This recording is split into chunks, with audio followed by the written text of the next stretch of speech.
Welcome to another episode of A Boring Story to help you fall asleep. Tonight, we will wander through towns and castles, from kitchen to armory. Adjust your volume and settle in. At the far edge of the market quarter, where the cobbles give way to packed earth and sheds lean together like old neighbours, stands the potter's yard. It is a place of clay and quiet fire, of slow shaping hands and heat that turns earth to something lasting.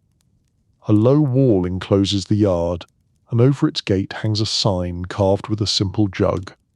Inside, the smell is a mix of damp earth, wood smoke, and the faint metallic tang of cooling glaze. Before dawn, the potter, Marcelin, wakes. He is a broad-shouldered man with arms shaped by years of wedging clay and hefting jugs. His clothes are plain, patched with clay stains that will never wash out. He crosses the yard in boots whitened by dried slip, lantern swinging in one hand. The kiln still breathes faint warmth from yesterday's firing. A soft red glow winks in the cracks. Marcelin smiles, another good night's burn. Clay is the first business and the last. Along the back wall lie shallow settling pits lined with puddled clay. Yesterday's river mud rests here, the heavier grit sunk, the fine cream floating over it like milk. Marcelin pulls the gate plug and lets the top liquor run into a trough, then lifts it with a ladle into wicker-lined baskets to drain. What remains will be smooth and even, stubborn stones left behind. He folds in a pinch of grog, ground up shards from past broken pots, to lend strength against the kiln's heat, and sometimes a little sand for temper if the season is damp. He begins by turning the wheel where unfinished bowls dried overnight to leather hard. Each piece is lifted gently, checked for cracks, and set on boards in the morning air. The clay smells cool and clean, damp as a riverbank. He hums while he works, a tune as slow as the wheels spin. From a covered pit he digs fresh clay, heavy and cold, and wedges it on a low table, folding and pressing until it is smooth and free of bubbles, rhythm and old prayer in his arms. The workshop is simple but orderly. A long bench holds tools, ribs of wood and bone, wire cutters, small knives, a comb for sgraffito, a roulette wheel that prints tiny linked circles, a sponge dark with use. Shelves climb the walls, lined with jugs, mugs, pipkins, and platters in various stages. Some soft and pale, some dry and chalky, some already glazed with colours dulled until fire wakes them. Against one wall squats the great updraft kiln, built of brick and clay, its arched mouth dark for now but still whispering heat. Beside it, a smaller biscuit kiln for the first, lower firing. As dawn brightens, Marcelin's apprentice arrives. Young Etienne, sleepy-eyed but eager. He carries a basket of kindling and a bundle of alder sticks for the kiln and greets his master with a grin. Marcelin points him to the wheel. The boy begins to centre a lump of clay, elbows tucked, hands clumsy at first but improving under the patient gaze of his teacher. The kickwheel hums, the clay rises, and a simple cup begins to take shape, a thumb leaving a small proud dimple at the base. Marcelin sits at his own wheel, his hands ashore, coaxing a tall jug from a heavy mound. Water slicks the clay, gleaming in morning light. With each gentle pull the form lifts, base widening, shoulder rounding, neck narrowing, lip flaring. He collars the neck with careful fingers, draws a beak for pouring with a pinch and press. He speaks softly to Etienne about pressure and balance, about listening to the clay as much as commanding it, how a wobble means too much water, how a hiss under the rib means the wall is right. The boy nods, though most of his understanding comes through the slow apprenticeship of watching and trying. When a shape pleases him, Marcelin wires it free from the wheel and sets it on a bat to firm. Handles must wait until the clay will hold them. He pulls a coil of clay into a ribbon, the length smooth as leather, and lays it at a damp cloth until the jugs are ready to take their ears. Later he will score and slip, press and lift with the heel of his hand, so the join is one flesh and not two. Between pieces he checks yesterday's glaze tests. Small witness tiles dipped in varying mixtures of ash, copper, lead and iron, now cooled from the kiln. One shimmers olive where the ash ran sweet, another shows brown freckles where iron bloomed. He rubs a thumbnail over a tin-whitened spot, good and opaque, fit for painting a saint's blue robe if the friary keeps its promise of more cobalt. By mid-morning the yard comes alive with small visitors. A neighbour brings warm bread in thanks for a mended water jar. A passing merchant stops to order stout mugs for his crew, and 2 narrow-neck costrels for travel ale. Marcelin greets them kindly but keeps his hands working. He measures capacity by eye, sketches a quick jug mark with a wet finger, promises the merchant a set before harvest. The wheel turns on, steady as breath, cutting quiet rings into the day. Etienne, meanwhile, learns the craft's lesser glories. He carries yesterday's dry bowls to the trimming bench, where Marcelin shows how to invert and true the foot. The shavings curl away like pale peel. The boy practices stabbing a vent hole in pipkin lids so steam could find its road. He listens to talk of firing. Pots must be dry as bone before they face the kiln. Stack them so flame licks every side. Draw a test sherd from the spy hole with an iron hook to read the melt by eye, not by stubborn hope. The yard does more than tableware. Tiles dry along a rack, floor squares impressed with a simple leaf, and curved roof tiles with thumbed ends that will hook like fish over laths. A friar from the priory has ordered a line of small painted roundels, lambs and lilies to set in a chapel floor. Marcelin has made a wooden stamp for the lamb, its wool suggested by tiny punched circles. After glazing, the figure will stand proud as if wet with mourning. As noon nears, they break to eat bread, a curl of cheese, and a pear beneath the shade of a fig tree in the yard's corner. The tree is old and twisted, planted by Marcelin's father, and offers quiet refuge from clay and heat. They talk little. The work itself fills the mind. Birds hop close for crumbs. A breeze stirs the hanging boards of drying bowls, setting a soft clatter like distant chimes, and flips the corner of the tally slate where orders are chalked. After eating, they begin to load the biscuit kiln. This is a craft of patience and geometry. Marcelin crouches to place each piece. Bowls nested but not touching, jugs turned so their handles face the gentler draught, larger platters set on edge, with 3 daubs of clay giving them feet. Etienne passes him the ware one by one, careful as if handing eggs. Between layers, Marcelin sets kiln furniture, stilts and little spurs, to keep glazes from kissing shelves in later firings. For now, simple biscuit will cure the clay. Then the mouth is bricked shut with loose wickets and damp clay smoothed along the seams. Etienne coaxes the fire awake with withies and chips, then oak billets as the heat builds. The kiln breathes and grows, brick by brick warming to a ruddy glow. Marcelin watches the fire's colour and smoke, opening the stoke holes a finger's breadth, closing the back damper to pull flame deeper, teaching the boy how to listen for the low, even roar that means the climb is true. There is no rushing this. The firing will last into evening. While the biscuit climbs, other work continues. Marcelin returns to his wheel, his hands finding the day's pace again. He makes 6 tigres, 3-handled drinking cups for festival sharing, each handle pulled and thumbed in one breath so they seem to grow from the body. Etienne mixes slips in bowls, white from levigated clay, red from iron-rich wash, and a greenish ash lime that will fall to olive where it thickens. He practices trailing a thin thread of slip over a mug's belly, drawing a quick vine with a bird perched, beak open to sing. Glazes wait in lidded tubs. Lead flux sits there dull, the colour of ash, but in the kiln it will turn glass and shine. For greens, a dusting of verdigris or crushed green copper scale. For browns, iron scraped from the smith's hearthstones. For deep smoke mottling, Nothing but wood ash and the luck of flame. Tin for a white that hides all if purse allows, manganese for a soft purple line. Each is a promise and a hazard. Too much lead and a cup sings danger. Too little and the glaze crawls like scorched milk. Customers return in afternoon light. A farmer needs a buttercrock with a water seal lip.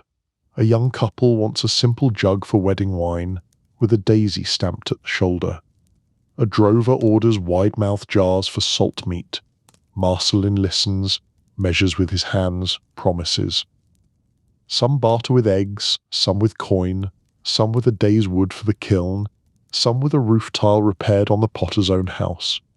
The yard is part shop, part meeting place. News flows with trade. Someone mentions a good harvest of barley, someone else a coming saint's day. A mason says the new gate tower will need rainspouts, dog's heads if the potter can manage them. The biscuit kiln eases toward its soak. Marcelin draws a trial shard on an iron hook. It cools to chalk and rings when tapped, good and cooked. They let the fire fall and brick the larger glaze kiln open, the more of it like a cave's mouth. Now comes the careful packing. Glazed pots must sit on stilts or cakes of clay, lip to lip or foot to shelf, each with space enough to swell and not kiss a neighbour. Saggers, lidded clay boxes, protect finer wear from ash if a customer's taste or purse asks for cleaner surfaces. Etienne tends the woodpile, learning the rhythm. Steady feeding keeps heat even. Sudden gust and overeager arm can twist a jug's neck where it thins. Marcelin explains how the temperature must climb and then hold, how the flame must be made to sweep the chamber so no corner sulks cold.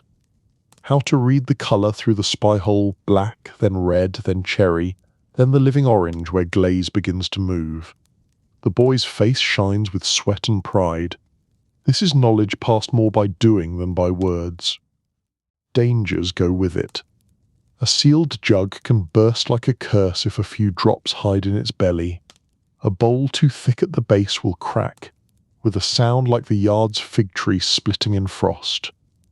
Marcelin keeps a charm nailed by the kiln door, a small clay cock his father made, and crosses himself without fuss when the first real heat come on. Faith and habit ride the same cart. Night deepens, stars wheel over the yard, and the kiln grows fierce, alive as a great beast. Flame licks at the crown vents, the potter closes them to soak the heat. He draws a witness tile with iron tongs, blows it, and sees the glaze's skin wrinkling and then smoothing, glassy as breath leaves it. He nods, satisfied. Keep it here, no higher. Neighbours drift by, drawn by the glow. A cobbler brings ale and stays to watch a while, swapping gossip. A baker's wife arrives with sweet rolls for the long night. Children peer through the fence, marvelling at the dragon breath of flame and the sparks that lift like tiny stars. A watchman, off duty, stands warming his hands and tells of foxes by the bridge. The yard becomes a little festival of its own, quiet but companionable, with the kiln's low thunder for drum. Between stokes there is time for craft talk. Marcelin tells Etienne of clay veins in the hills, the blue-grey seam that throws well and the red seam that loves tiles. He speaks of glazes that surprise, of a copper that went black when the wind turned and pulled too much smoke across it, and of a jug that collapsed in tears because the handle was set on before the shoulder could bear it. Failure is a strict but honest master. It gives back lessons the kiln will ask for again.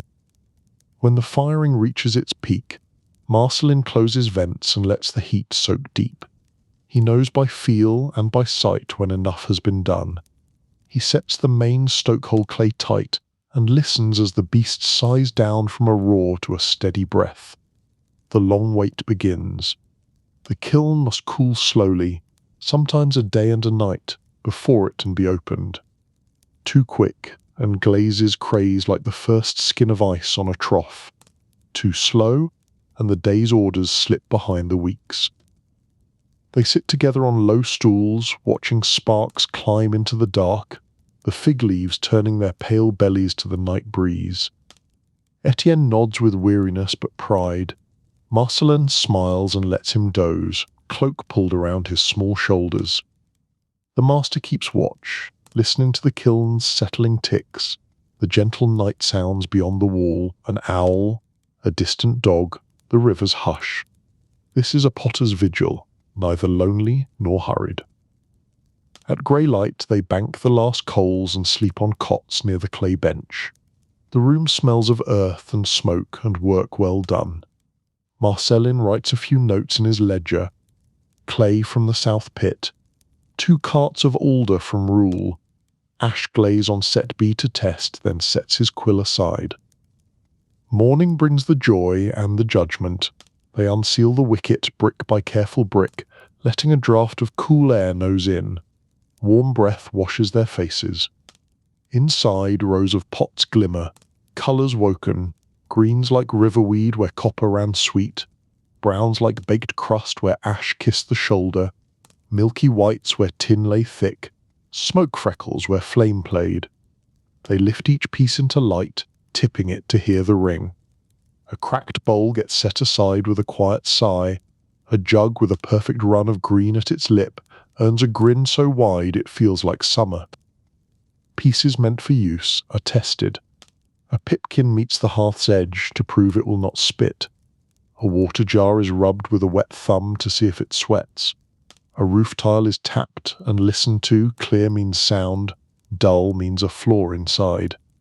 Etienne carries cooling ware to the shop table, where customers will come, chalks a little daisy on the underside of the wedding jug beside Marcelin's mark, and wraps 2 small bowls in torn cloth for the neighbour who brought bread.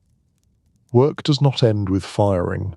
A scribe from the guild hall steps in to note orders filled, tiles for the guild latrine roof, no glory in it, but steady coin, jars for the apothecary, pitchers for the alehouse, a pair of aquamanile beasts for the lord's kitchen if clay will take the strain of their strange shapes. The beadles glance over the lead barrel and the ash pile. The yard must not poison the stream nor burn the quarter. Marcelin answers with patience. He keeps his ash dry and his water pits covered with reed mats. Seasons rule the craft. Summer dries clay too fast, rims crack unless shaded and turned. Winter keeps pots damp forever. A fire made in haste will sacrifice a week's work to steam. In spring, clay digs easy, but the yard becomes a slip of mud. In autumn, the alder stacks high and smoke hangs sweet, and the kiln is kind. Festivals bring extra orders, painted lamps for All Souls, tigers and whistles shaped like birds for the fair, small pilgrim flasks stamped with a saint's badge for those bound to shrines. Not all is work. Etienne sneaks a toy whistle onto the shelf, pinched like a fat fish, and blushes when his master finds it. Marcelin only chuckles and shows him where to pierce the fipple true so it will sing and not wheeze. On winter nights, when the kiln warms the yard and snow muffles the town, he tells the boy stories of the first pot he threw that didn't collapse, of the time a fox stole a cooling tile for its den, of his father's thumbprint he still finds now and then on old shard piles and feels as if a hand had touched his shoulder. Trade ties the yard to the town. The brewer brings a jug of ale and takes away a dozen mugs. The cooper swaps a barrel stave for a pipkin. The smith provides iron hooks and receives in return a glazed jar for his wife's salt. Money is scarce. Trust runs richer. The widow down the lane pays with a skein of wool. The reeve counts tiles and reminds Marceline, with a face that tries not to smile, that the Lord's tithe is due in roof work rather than coin this year. Hazards shadow the work. Lead fumes bite the throat. Marcelin keeps the glossed kiln's draught high and drinks milk by old wisdom, whether it helps or not. The kickwheel gnaws at the knee. He changes his stance when pain nags. The kiln can take a sleeve if a man leans foolishly. Etienne's hair is kept short by stern instruction and a ready pair of shears. Shards cut, hands are nicked and scarred, beeswax and linen stand ready, yet the craft pays back. Warm bread kept soft under a tight-lidded crock, rain singing harmless or a sound tile roof, a jug that pours smooth as a promise. By afternoon the yard is a market of its own. Townswomen test jars with their knuckles, listening children beg for the bird whistles. A miller orders flour bins with tight lids against mice. A physician, frowning at the sky, demands glazed urinals shaped like pears. Marceline writes names in chalk, measures with a string, takes coin, takes eggs, takes a promise written on the face of a neighbour he has known since boyhood.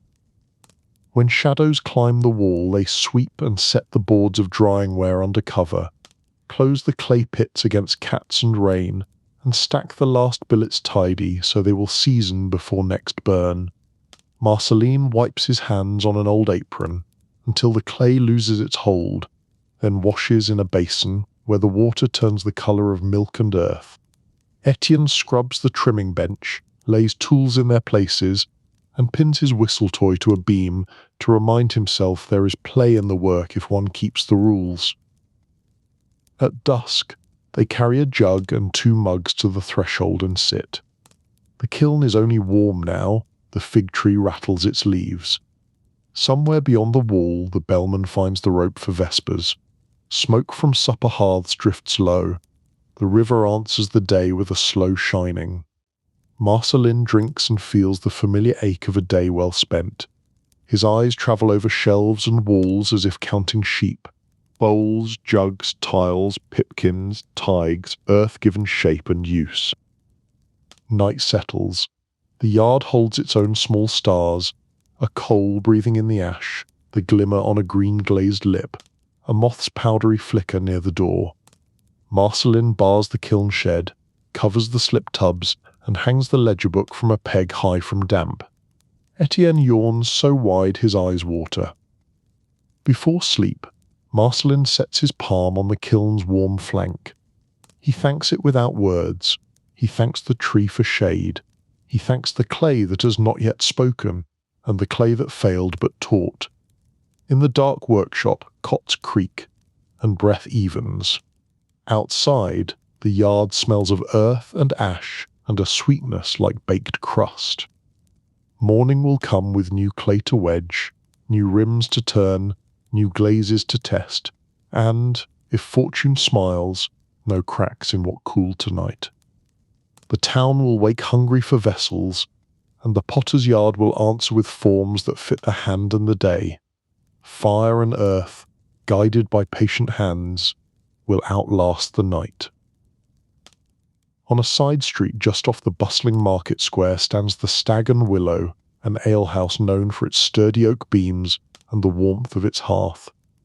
By day it fills with merchants and townsfolk taking bread and beer. By night it glows with talk and song.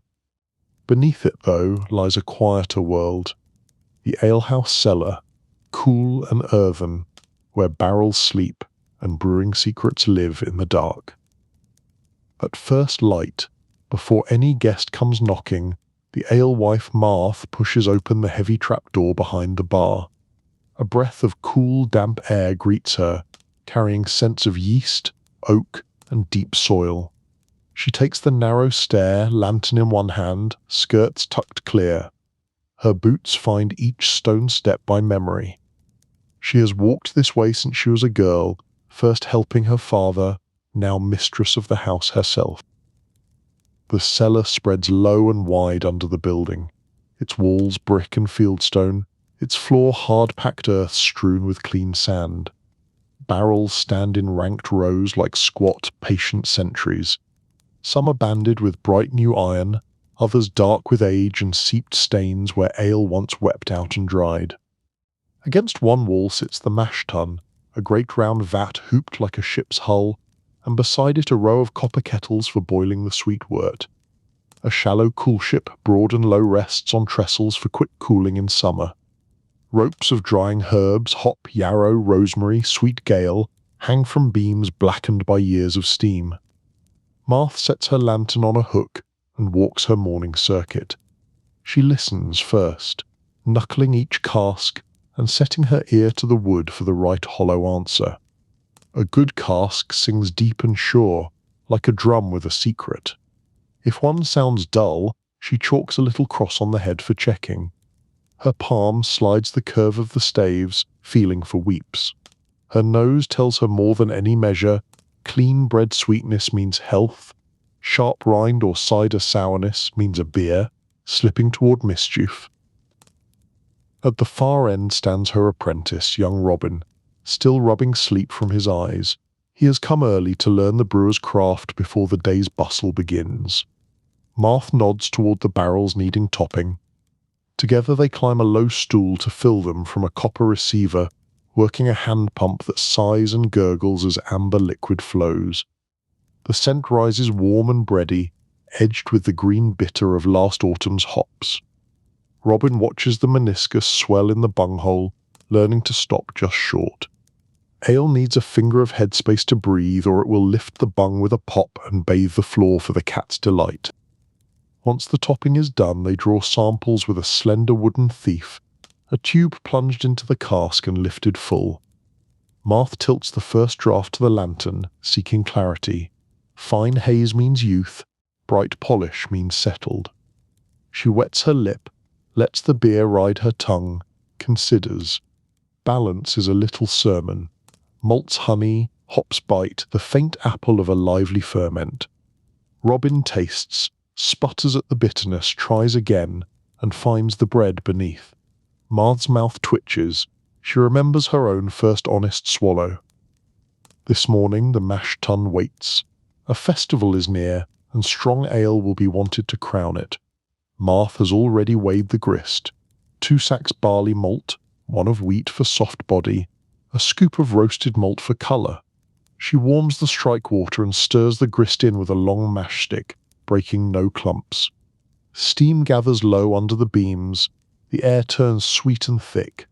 Robin fetches herbs, a basket of last year's hops, papery and resinous, a twist of rosemary for a house note the stag and willow is known by, 3 heads of yarrow for a nod to old Gruit ways. Not too much, Marth says. We brew ale, not medicine. They rest the mash under a linen cover. Time here is read by hand and ear. No sandglass rules the sugars. Marth dips a spoon, cools a drop on her wrist, smears it between finger and thumb. Sweet, she says. The grain has opened. Robin pulls the plug and watches first runnings shine like copper into the underback. He sparks the fire beneath the copper kettle, feeding it oak billets slow and even.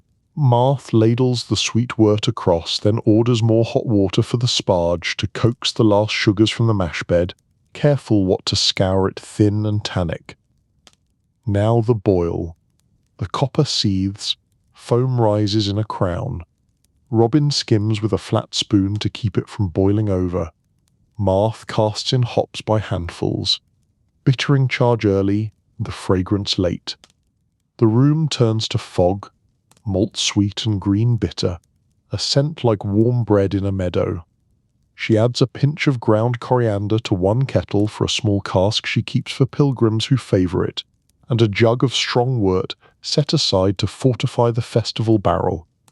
Watch the boil, she says. It's the boil that saves us.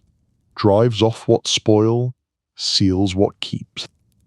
When the rolling calms and the hour's turn is done, they draw the bright wort to cool. In winter the cellar takes the heat greedily, stone drinking it. In summer, Marth spills the stream through the shallow cool ship lined with scrubbed river stones to quicken the chill. She tests with a bare finger to the first joint. Numbers are for clerks, temperature belongs to the skin. When the wort is right, they let it fall into clean casks where yeast waits. The yeast is house treasure, kept like a tame thing. A glazed crock on the cool shelf holds last brew's balm, thick and pale.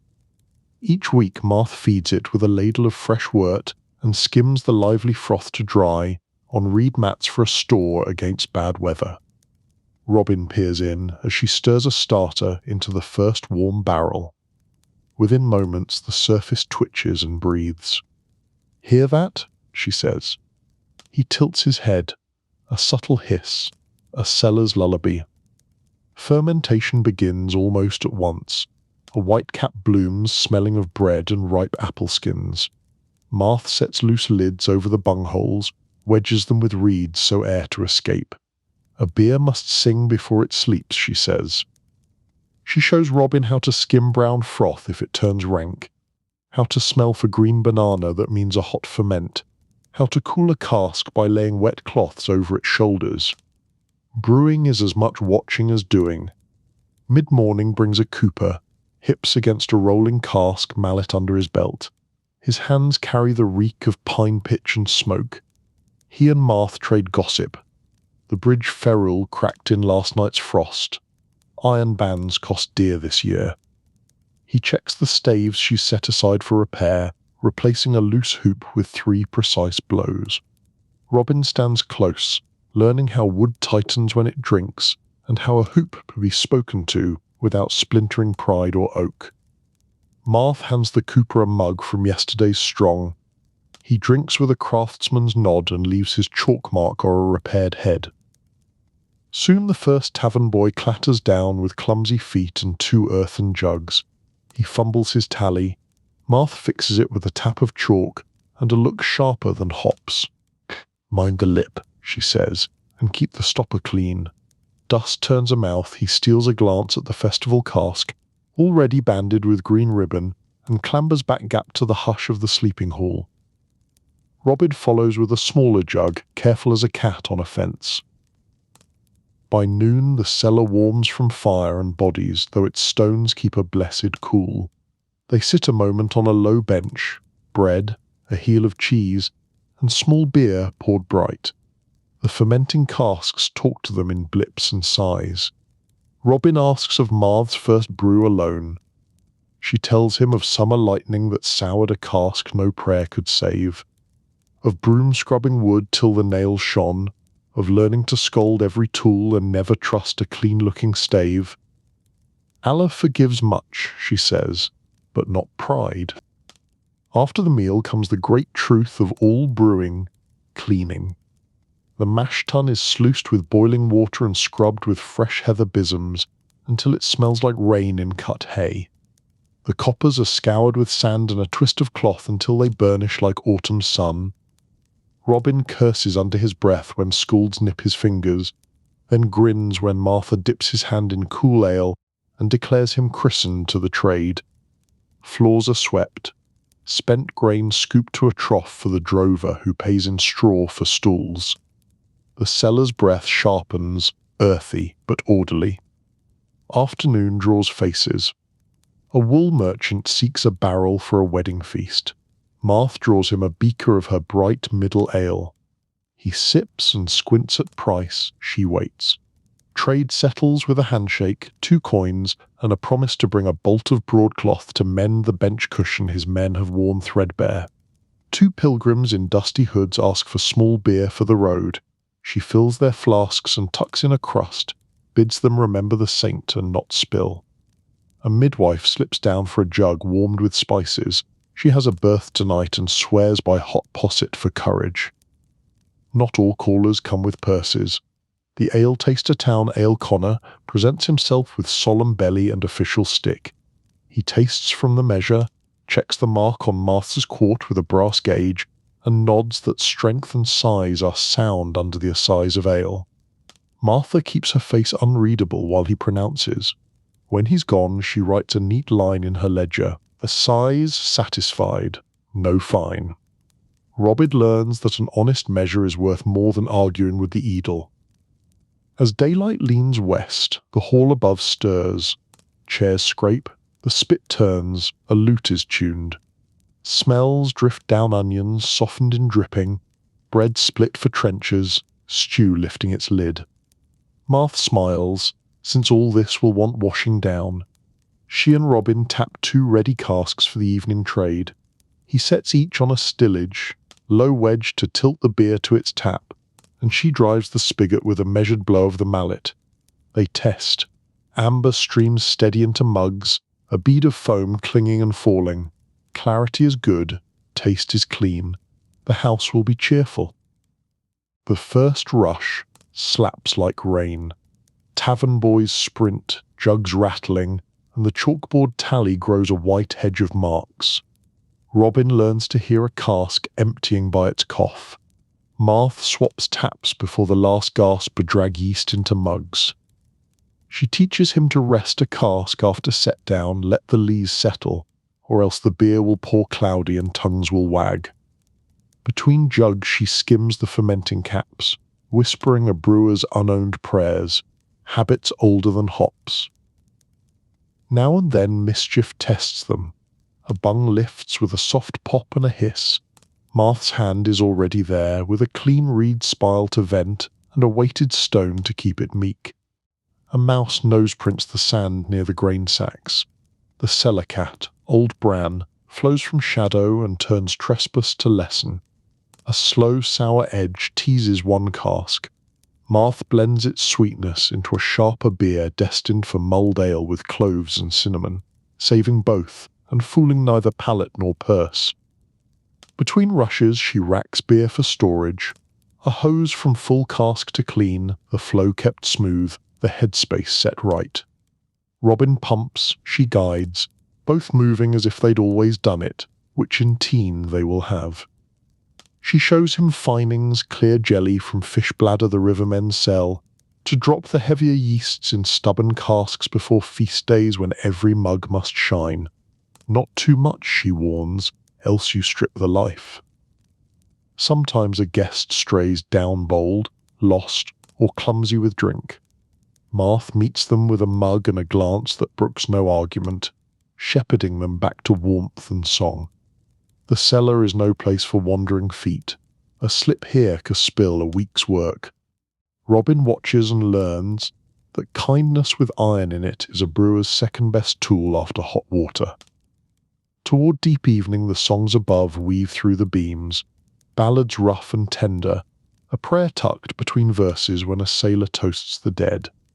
Heat fades from the coppers, the new batch chats softly to itself, far from done but sure-footed.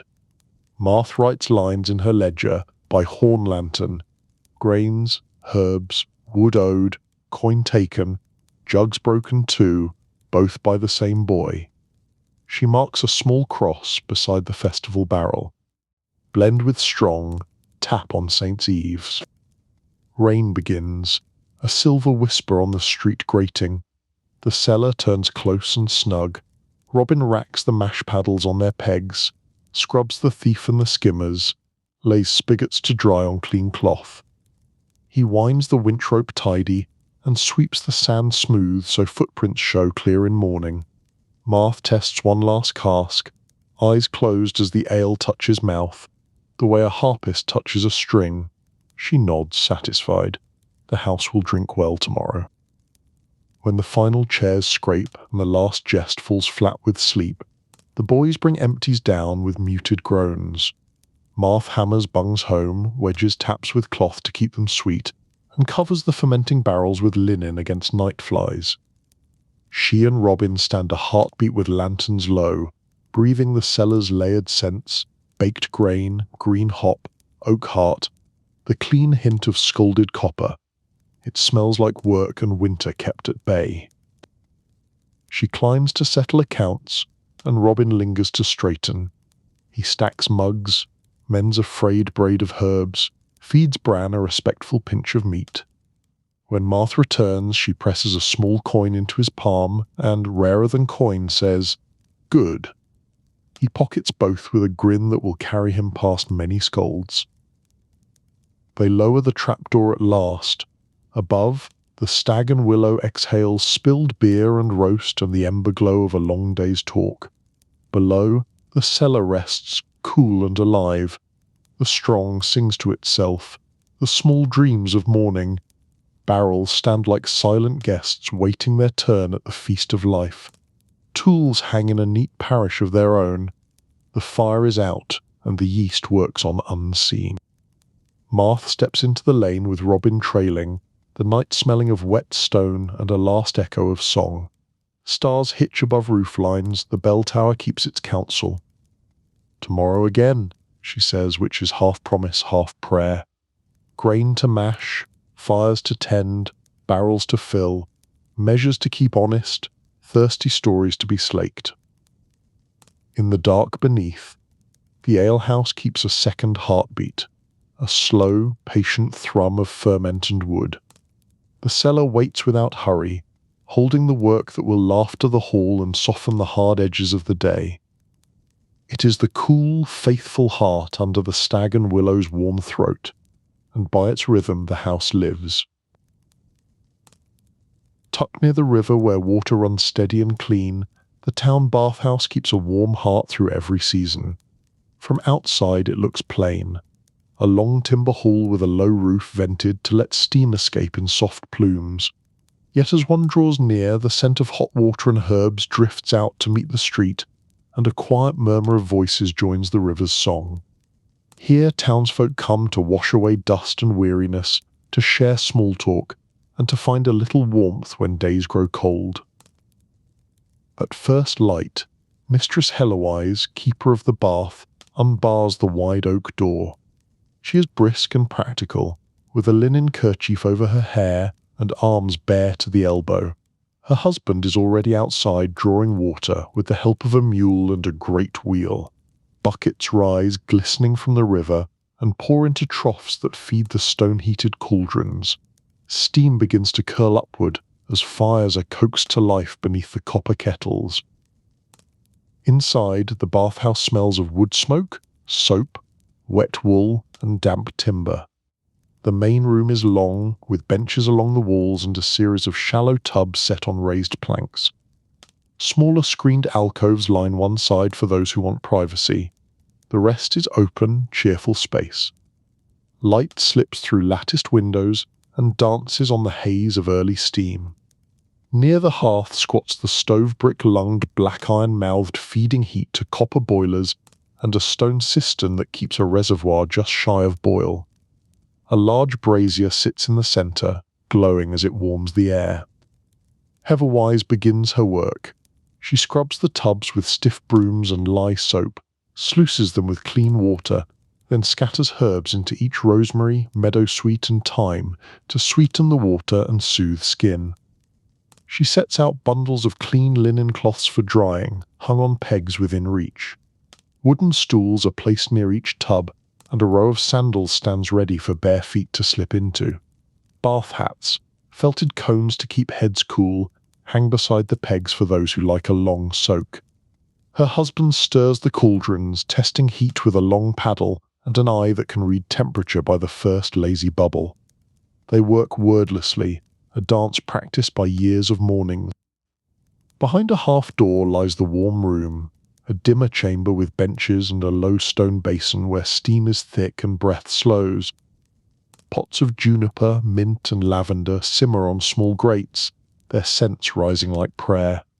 Farther still, a little cold room keeps a trough of river water for bracing rinses. In winter it smokes like a dragon's breath when a laughing fool dunks head to toes. Soon the first visitors arrive, an elderly cooper with aching knees, a midwife weary from a night's delivery, 2 miller's boys splashed with flour. They greet Heloise warmly and pay their coins, some in copper, some in bread or a promise of kindling, before setting cloaks on pegs. One by one they step into the steam-filled room, sighing as heat and scent embrace them.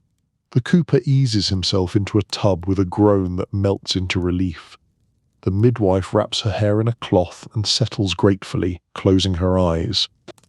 Etiquette is old here and lightly worn. Men and women keep to separate hours except on feast eves when families may come together under stricter watch. Modesty shifts. Long linen chemises are folded in a basket for those who want them. Others bathe in shirt and braise. Loud talk and rough jest are frowned on. Above the doorway a board is painted with simple rules in a clerk's neat hand.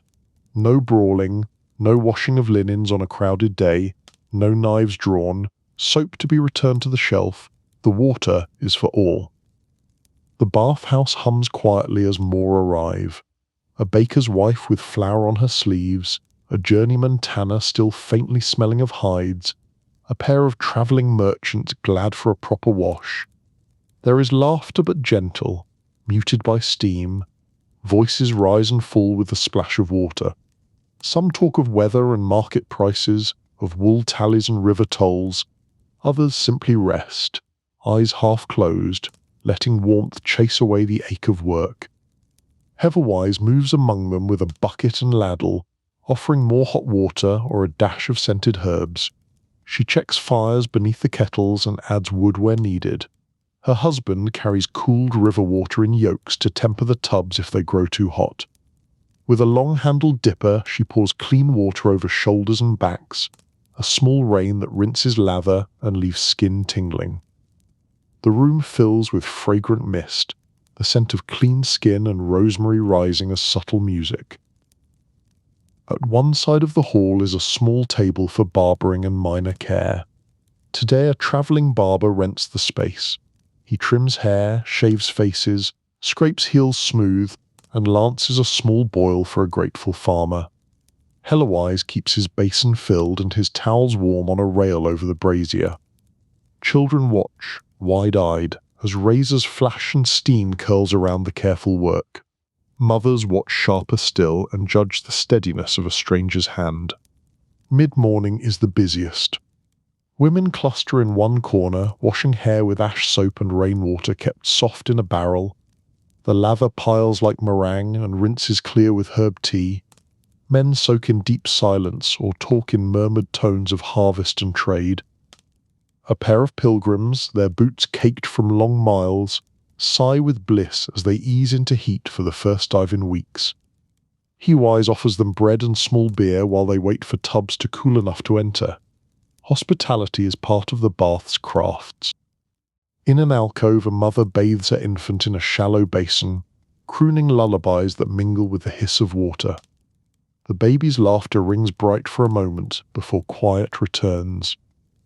In another corner, two old friends scrub each other's backs with linen cloths, telling stories of the town when it was smaller and the fields came closer to the gates. A clerk reads softly to a goldsmith, reciting psalms between rinses. The older man hums the responses, soothed by ritual and heat alike. Outside, the river keeps bringing fresh water. The mule turns the wheel with steady patience, and the cauldrons bubble.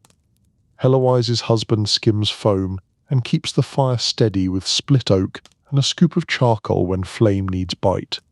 He adds fragrant herbs from a small garden behind the bathhouse, mint, sage, lavender, tied in bundles that float like small boats on the cauldron's surface. Steam rises thick and white into the morning sky. Wastewater runs back to a reed-bed trench that clears it before it returns to the river. The miller downstream appreciates that care. Not all who come seek only comfort. A carter with a stiff shoulder asks for a stronger sweat.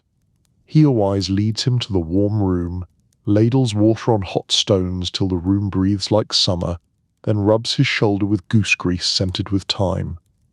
She shows him a stretch and a way to sleep with a rolled cloth under his neck. A seamstress arrives with hands cracked from winter. Hewise dissolves a little honey and salt in warm water and has her soak, then spreads a balm of lard and chamomile while the woman's face loosens into relief. By noon the first wave departs, leaving coins and thanks. Heavywise empties used tubs with a pull of the plug, sluices them clean, and scrubs the boards beneath, her arms slick with steam and water. She wrings out cloths, hangs them high in the rafters where heat will dry them by evening, and sprinkles fresh herbs. The air is warm and damp, but she moves with tireless energy, knowing more guests will come after the day's work slows. A bell from the tower carries noon across the roofs. Steam shivers in the sound. Hewise's husband brings in a new stack of faggots and ticks off his tally on a slate. Fuel in, coins taken, herbs spent. A boy from the Stag and Willow ducks in with a jug of small beer in trade for mint and sage. He leaves flushed and smiling after a quick splash at the cold trough. The afternoon brings a gentler pace. Artisans arrive, a weaver with sore shoulders, a goldsmith squinting from long hours at delicate work, a young clerk smudged with ink, a mason dusted pale as chalk. They sink into warmth and let silence unknot what labour has coiled. Heloise makes small conversation when wanted, but mostly she grants the gift of space and care. The bathhouse feels like a great exhale. On a shelf by the door sits a little box of tokens, round wooden discs the guilds give their poor when winter bites. A widow with a thin shawl brings one, and Heloise accepts it without a word, setting her in a private alcove and bringing tea of hyssop for her cough. Charity sits easy here. Heat shared is never heat lost. Talk ebbs and flows with the tubs. A tanner swears hot water cuts his smell better than any river Dunkadire, argues for vinegar after a traveller tells of city baths where musicians play while folk dine in the tubs, and everyone laughs to think of stew and soap together. In truth, on winter feast eves, the town's wealthier folk sometimes order trays of spiced wine and cakes to the alcoves. Heverwise allows it if crumbs are kept in bowls and cups returned. Cleanliness is half for honour. Heloise keeps a weather eye for danger. Scolds are rare but possible. She tests each tub with her forearm and warns the reckless. Floors slick quickly. Sand is sprinkled and swept as needed. A posted charm, a sprig of rowan over the stove sits beside a more practical bucket line. In fire, one soothes the mind and the other saves the roof. During bad outbreaks of fever, the bath may close for days. Heloise keeps a pot of vinegar by the door and wipes pegs and benches with it at dusk as habit. Custom shapes the week. Saturdays run long as folk wash for Sunday. Women's hours hold the morning, men the afternoon, with a bell between to clear the hall and change the water. On certain saints' days, the priest blesses the doorway and mutters about modesty, but he sends the choir boys down with tokens in frost anyway. In summer, the river is crowded and the bath cooler. In winter, the bath becomes a second hearth for the town, breath and steam turning the rafters into a soft cloud. Late afternoon light turns the steam golden. The noise overhead market and smithy fades as workers finish their day. More folk arrive to wash before evening meals. Fathers with children, friends who meet to soak and speak softly of widowed neighbours and marriage plans. A young pair in separate corners stealing glances through steam as if the future might be read in it. The bathhouse glows in its own warmth, the river outside gleaming with sunset. A pair of pilgrims returns to thank Heloise for the earlier bread. She sends them on with their flasks topped and a sprig of lavender tied at the neck. The barber packs up, leaving the table cleaner than he found it. Heloise tucks a coin in his palm and a warning not to overreach the next time a boil looks meaner than his needle. As night comes, the fires are banked lower. Heavywise closes the outer door but lets latecomers finish their bathing. The air cools slowly. The last guests linger, reluctant to leave the comfort of heat and fellowship. A miller hums an old harvest tune that echoes sweetly in the rafters. Others join softly, voices blending with the hiss of dying steam. In the warm room, a mason and a carpenter sit shoulder to shoulder, steam beading in their beards, arguing amiably about the best way to arch a span. When the final bather departs, Heatherwise and her husband work in companionable quiet. They pull the plugs, sluice the boards and scrub the last tubs, sweep the wet floor with heather brooms, and hang linen to dry in the warm rafters. Herbs are refreshed for tomorrow. The stove's door is left ajar with embers banked like a sleeping fox. Tools are rinsed and hung, buckets turned upside down to drain. The bathhouse exhales a long, damp sigh and settles into stillness. Before leaving, Heloise stands in the doorway, lantern in hand. She looks back on the empty hall, tubs gleaming faintly, benches dry, steam drifting away like the day's cares. In the quiet she hears the river through the vent, the far-off curfew, the tick of cooling copper. She smiles, weary but content. This place has washed a town clean, not just of sweat but of worry. It has given warmth where cold clung, and quiet where noise ruled. She and her husband step into the cool night. The mule snorts, hooves thud soft on damp earth. The river hums. Distant bells mark curfew. Behind them the bathhouse keeps its gentle heat, ready to welcome tomorrow's bodies and stories. The lantern light fades as they walk home, tired but at peace, knowing they have tended more than water. They have tended heart. Beneath the bright courtyards and guarded walls of a medieval castle lies another, darker world, the dungeon. Here, stone passages descend into damp earth. Air grows cold and still. Torches gutter against wet walls. Torches have very clear boundaries, apparently. It is a place of fear and waiting, yet also of quiet endurance. For every glittering hall above, there is this shadowed undercroft below, where prisoners measure time by dripping water and the shuffle of the jailer's boots, which, to be fair, keep better hours than most courtiers. Most castles did not build dungeons as torture chambers alone. They were secure storage rooms first.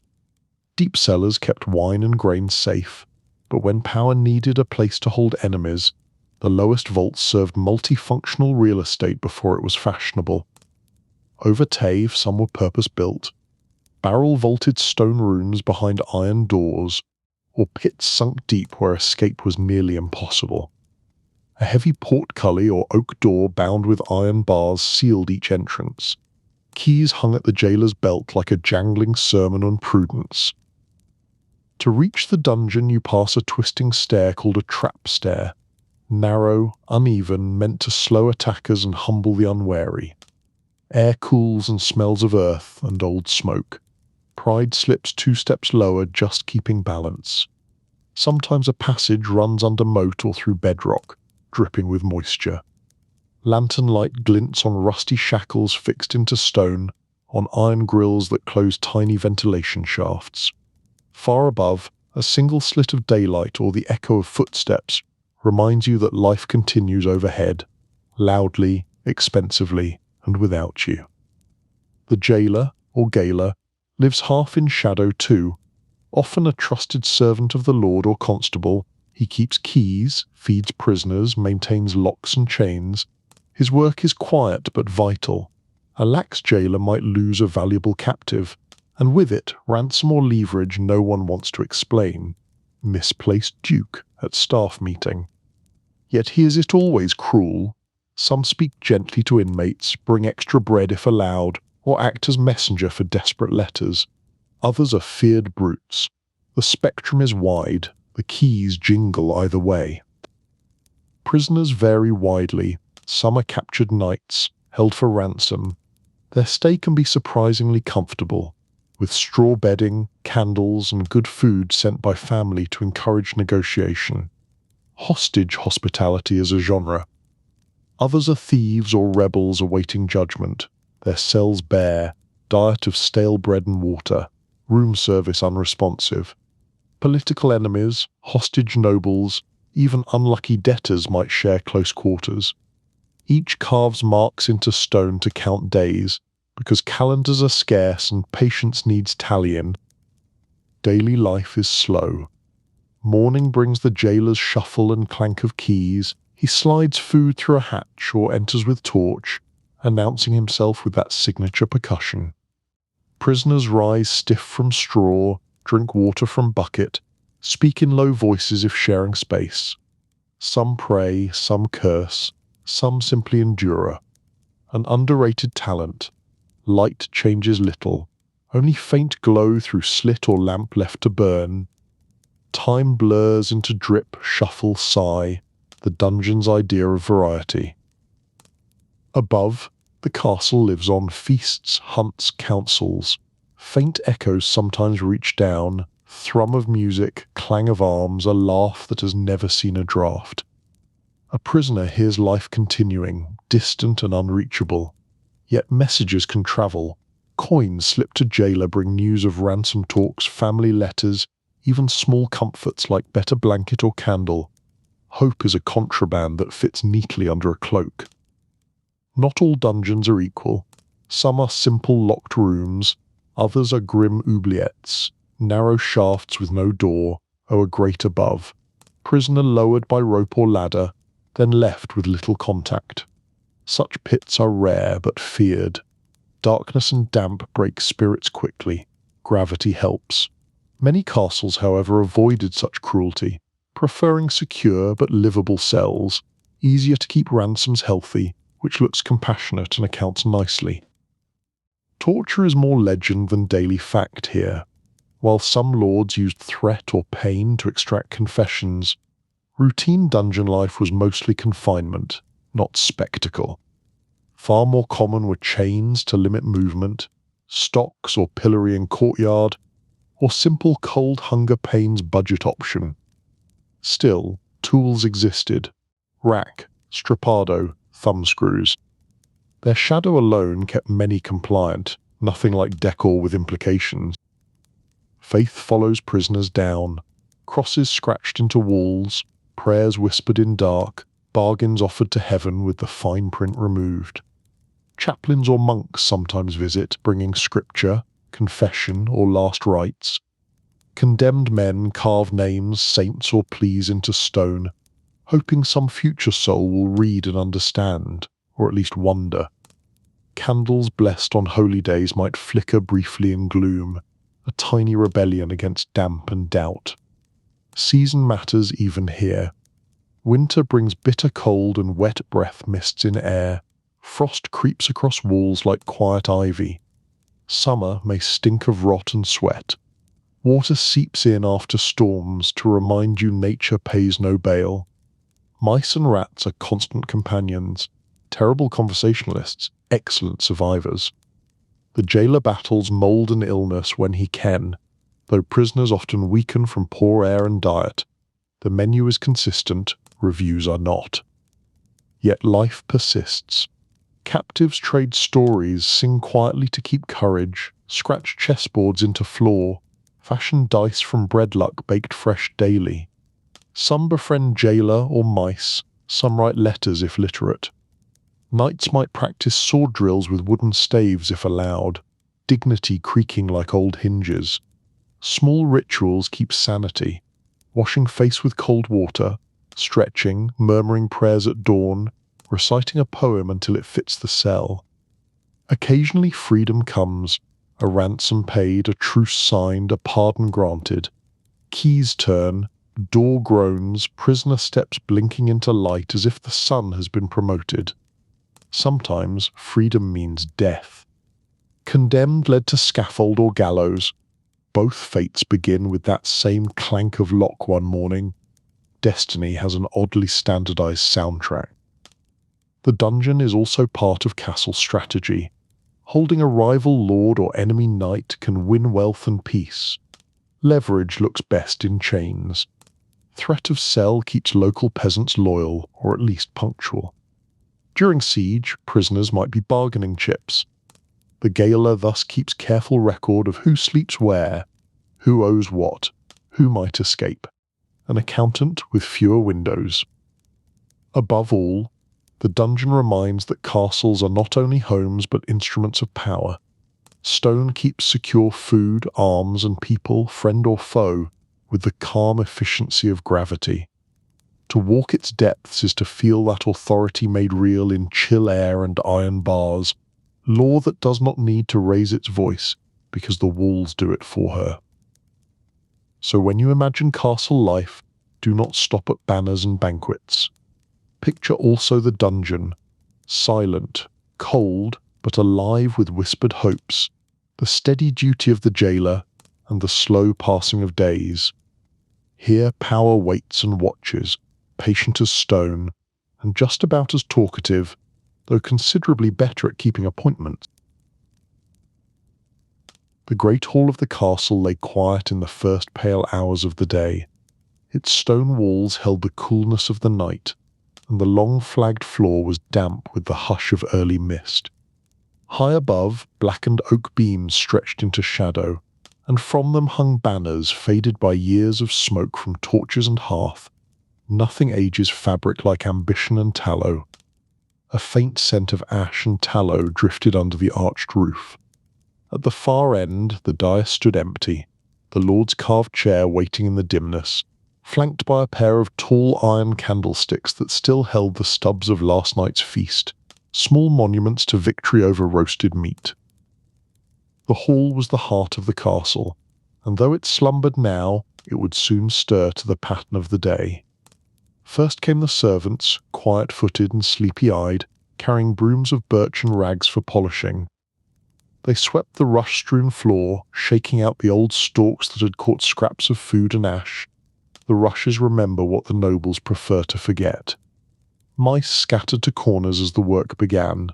Buckets of clean herbs, mint, lavender, and dried sweet flag were scattered among the new rushes, filling the air with a cool, fresh scent that implied virtue had been here all along, merely waiting for someone with a broom. At the hearth, where a fire smouldered low, 2 boys coaxed the embers back to life. They fed them with dry kindling, and soon a curl of smoke lifted, followed by the first gentle crackle of flame. The hearth was vast enough to walk into, blackened stone rising like a cave. Here whole trees could be burned in winter, and sometimes were, for morale.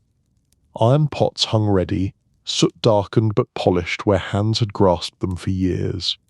Above the lintel, carved into the stone, the family's crest stood watch, a lion rampant, worn smooth by smoke and self-regard. As the fire strengthened, so too did the light in the hall. Sun found its way through the narrow windows set high in the wall, falling in thin beams that caught the floating dust, golden proof that even dust look expensive if lit correctly. More servants arrived, carrying benches to be set along the trestle tables. These tables could be taken down when space was needed. This hall was both dining room and court, market and theatre, and occasionally impromptu barracks for people who lost track of the wine. Today they were arranged for the morning meal, long planks laid across sturdy trestles, flanked by benches polished by generations of use, and a long parade of impatient elbows. Soon the kitchen door opened with a bang, and warmth and smell rolled out. Bread just baked, porridge steaming, wheels of soft cheese cut for serving. 2 women carried in baskets of trenchers, flat rounds of coarse bread that would serve as both plate and food, a triumph of efficiency that modern plates will never live down. Behind them came a boy balancing a tray of pottery mugs, with the expression of one who has seen mugs behave badly. The hall filled with the earthy scents of bread and smoke, and the quiet murmur of preparation. When all was nearly ready, the first of the household began to drift in. Stable boys came first, their hair still damp from the trough where they had washed. A huntsman or 2, lean and sun-browned, leaned their spears in the corner before taking seats near the hearth. They spoke in low voices, rubbing sleep from their eyes, boots dusty from the yard. Then maids came, laughing softly among themselves, and soon a murmur of life filled the great room, conversational equivalent of stirring porridge. The steward entered at last, thin and brisk, a bundle of keys at his belt. He walked the hall with sharp gaze, inspecting tables, hearth, and banners. If a bench was crooked, he straightened it. If a candle guttered, he trimmed the wick with a small iron snuffer. Only when all was to his satisfaction did he give a short nod to the doorkeeper, who moved to stand by the great doors of oak bound with iron. The steward's nod was not lavish, but in this economy it spent like gold. With a groan and echo, the doors swung wide. The day had begun. Light and sound spilled in the ring of hammers from the smithy, a distant shout from the yard, the clatter of pails. Into this stride came the knights and men-at-arms, armour clinking softly as they crossed the hall. Some removed their helmets and set them on the benches. Others still smelled of the stables and horse sweat, evidence of virtue according to the knights, and of ventilation according to everyone else. Pages followed, small and serious, carrying cloaks and belts as if they were bearing treaties. Last came the lord himself, tall beneath his fur-lined mantle, his sword at his hip. Behind him trailed his household chaplain, a grave man in dark robes, and the lady of the castle, calm and pale beneath her veil. At their entrance the company rose and bowed. The lord took his seat on the high dais, his lady sat beside him, and the chaplain stood ready with morning blessing, because even porridge performs better under supervision. The hall grew still but for the crack of the fire. Grace was said, and the morning meal began. It was simple, oat porridge sweetened with honey, bread still warm, cheese and apples from the storehouse, a little ale for the men, watered wine for the household, prudence by dilution. Pages hurried to and fro, filling mugs and fetching what was needed. Dogs slunk between the benches hoping for scraps. A hawk perched silently on its master's wrist, pretending not to notice the cheese. Laughter and talk rose steadily, echoing against the stone vault. As the meal ended, servants swept away the trenchers and wiped the tables. Some would be fed to pigs, others were taken to the poor at the castle gate. Charity travelling by bread. The lord remained seated, however, for the hall was now to be a place of justice. A small crowd of villagers and tenants had gathered at the far end, hats in hand, waiting to speak their petitions. The steward called them forward one by one, arranging the morning's anxieties into a tidy queue. First came a miller complaining of broken rights to his stream, then a widow asking for relief from tax. The lord listened gravely, his lady murmuring counsel at his side. Each case was considered. Sometimes the chaplain advised according to custom or scripture, which, in a pleasant surprise, often agreed. The steward kept a careful tally on parchment, while a scribe scratched notes with squeaking quill mouse of bureaucracy. From time to time the heavy door creaked as new supplicants entered, or the dismissed left bowing low. Justice in the great hall was not swift, but it was public, and all listened.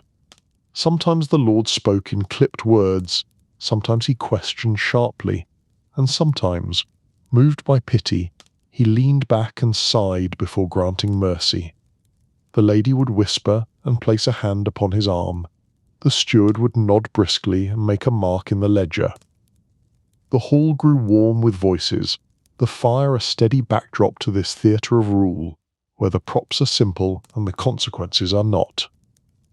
When petitions ended, the mood changed again. Now came the herald with news from distant lands, carrying rolled parchments sealed in wax. Riders had brought word of a fair to held, of travellers to be granted passage, of unrest in a nearby town. Messengers knelt and spoke their tidings. Pages darted in with water and bread for them. Hospitality is cheaper than fainting. The lord leaned forward, questioning, while his knights murmured among themselves, already sharpening opinions they would later blunt with facts. By noon the hall was lively with planning. A hunting party would ride the next day. Repairs to the outer wall must be seen to. The armourer requested more iron for his forge again. Orders were given and men dispatched. The air filled with purposeful clatter. Swords belted on, boots ringing on stone, benches dragged aside to clear space. Soon the hall would be nearly empty again, its duties done until evening, like a stage between acts with the scenery catching its breath. As the sun slanted lower, servants returned to prepare the hall for supper. Fresh rushes were spread, the fire built high, and trestle tables set for a feast. For tonight a local lord would visit, bringing his retinue and his appetite for both meat and flattery. The kitchen roared with activity, spits turning, pots bubbling, bread baking anew. The smell of roasting meat drifted through the doorways, rich and tempting, and not remotely subtle. The musicians arrived next, tuning lutes and fiddles, setting small stools near the dais. Torches were lit in their iron sconces, filling the hall with flickering warmth. Banners caught the firelight and seemed to sway gently in the rising heat, as if applauding the arrangements. Children peeked in from the passageways, giggling at the busy scene before being shooed away. Dogs barked and leapt as platters were carried past committed patrons of the arts. Then came the guests, knights in polished mail, ladies in velvet and pearls, merchants seeking favour. The lord greeted them at the threshold, the lady offering soft words of welcome. Cloaks were hung, and men bowed before taking seats. Soon the tables groaned beneath their weight. Venison pies, roasted fowl, trenchers piled with stewed fruits, flagons of ale and wine, an edible argument for loyalty. The feast began with prayer and the breaking of bread. Then talk rose loud and merry, music weaving through the noise of eating and laughter. The great hall, solemn this morning, now shone with life and power. The heart of the castle made warm and bright, and only occasionally sticky. Stories were told of hunts and battles, riddles and jests passed from mouth to mouth. Children were brought in to sing or recite, earning coins and smiles, and a lifelong belief that applause means bedtime is delayed. Minstrels played until the candles dripped low and the torches burned short. Sometimes a knight would rise to dance with a lady, boots clattering on the flagstones, cloaks sweeping wide. Sometimes the lord himself would laugh aloud, the weight of justice forgotten for the moment, which is precisely what feasts are for. Dogs gnawed bones beneath the benches. A falcon slept, hooded, on its perch, dreaming of a stricter guest list. As night deepened, the tables cleared again. Servants moved quietly to stack benches and sweep crumbs. The musicians packed their instruments with the care of men who intend to be paid again. Guests retired to chambers in the castle or to lodgings beyond the gate. The lord and lady were led away by candle-bearing pages, their day of power and hospitality done, and least until sunrise asks for an encore. At last the fire burned low to glowing coals. The great hall stood empty save for a single guard by the door, and the faint rustle of mice in the rushes the night staff. The banners hung still, catching the last breath of heat. Moonlight slipped through the high windows, silvering the long floor, and so the hall, which had woken to rule and to feast, returned to its quiet watch through the night. A stage at rest, a hearth at hush, a room that remembers everything and gossips to no one. The day of court dawned cold and pale over the castle. Mist clung to the moat and drifted across the cobbled yard, blurring the shapes of men and beasts already at work. The mist, ever helpful, prefers its judgment softened at the edges.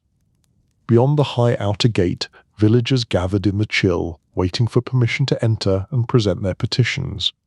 Within the walls the great tower loomed, its narrow windows dark against the dawn, and from its crown a single banner stirred in the early breeze, because nothing says authority like fabric catching a draught. Inside, the great hall was already stirring to life, though the lord had not yet appeared. Power is very punctual about letting others de early. Servants moved in measured silence, sweeping yesterday's rushes and scattering new ones laced with mint and dried marigold. The long trestle tables that had stood for supper were carried aside. Today the hall must be clear for the business of rule. At the far end the dais was prepared with solemn care.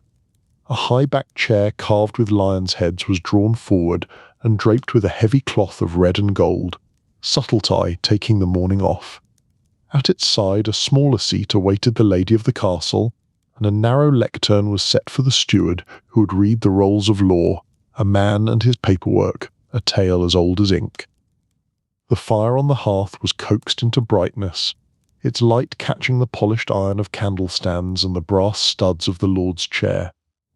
Pages hurried with cushions and stools for visiting knights and clerks, because comfort lends courage to opinions. The steward himself arrived before sunrise, thin and brisk, his bundle of scrolls hugged to his chest, his keys clinking as he strode to the dais.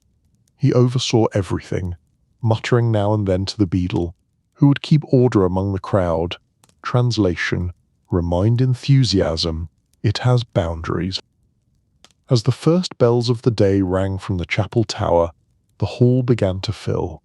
Men-at-arms took their places along the walls, halberds upright, eyes keen decorative columns that stare back. A scribe spread his inks and sharpened quills at a low table to one side. The chaplain entered, grave in dark robe and white collar, and took his place near the Lord's chair to advise on oaths and matters of conscience, a necessary accessory when truth needs a referee. Courtiers and household knights followed, each nodding to the steward before taking position. The hum of voices grew, but never too loud. This was a solemn day, and even gossip wore its better shoes. Then the great oak doors swung wide. The Lord entered slowly, his cloak trimmed with fur against the morning chill, his sword at his hip, but peaceably sheathed it enjoys the scenery. Behind him came the lady, serene and watchful, a long veil trailing from her headdress. Pages hurried ahead to light fresh candles on the dais. The crowd bent low as the pair mounted the steps and took their seats. The chaplain murmured a blessing. The steward lifted his staff and called the hall to order, ancient ritual by which noise learns manners. The first petitioner stepped forward, a farmer, hat in hand, face worn by sun and weather. He bowed deeply before speaking, his words simple and halting, as he told of a neighbour's ox straying into his barley and ruining the young crop. The steward read from a scroll the custom of the region. The Lord leaned forward, asking quiet questions, while the lady whispered a suggestion at his side, domestic diplomacy, fluent in consequences. At last the judgment was given. The neighbour must pay in grain at harvest. The farmer bowed again and backed away, relief on his face, priceless harvest of being heard. Next came a merchant, robes fine but voice edged with worry. Bandits on the forest road, he said, had stolen a wagon of cloth. The Lord's brow furrowed. He questioned the merchant carefully, learning the place and hour of attack. Then he turned to his captain of the guard, who stepped forward, saluted, and promised a mounted patrol before week's end. Bandits hate punctuality. The scribe wrote swiftly, quill scratching a small storm. The merchant bowed and withdrew, a little straighter now, prophet being quite fond of security. One by one they came, millers disputing rights to the stream, widows asking for relief from tax, craftsmen protesting unfair tolls at the gate. Some matters were small and swiftly judged, others roused long debate. No subject is too tiny to become enormous when money is nearby. The chaplain reminded the hall of the law of sanctuary and the charity due to the poor. The steward cross-checked the castle's rolls to ensure no ruling would breach long-held custom. Parchment, too, has memory.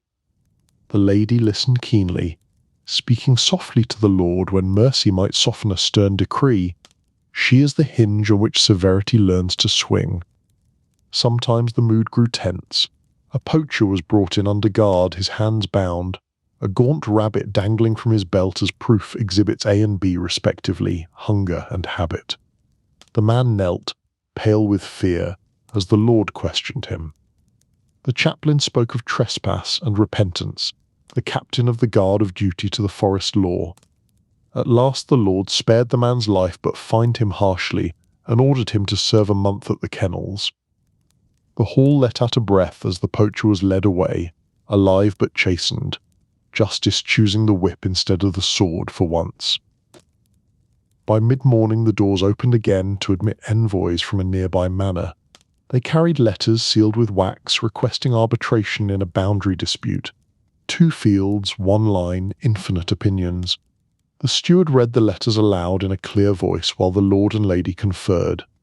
A map was brought forth, its edges curled and worn, showing streams and copses, meadows and mill. Knights craned to see. After long debate, the lord deferred judgment until witnesses could be called. He would send riders to walk the land. Such matters, he knew, could not be rushed.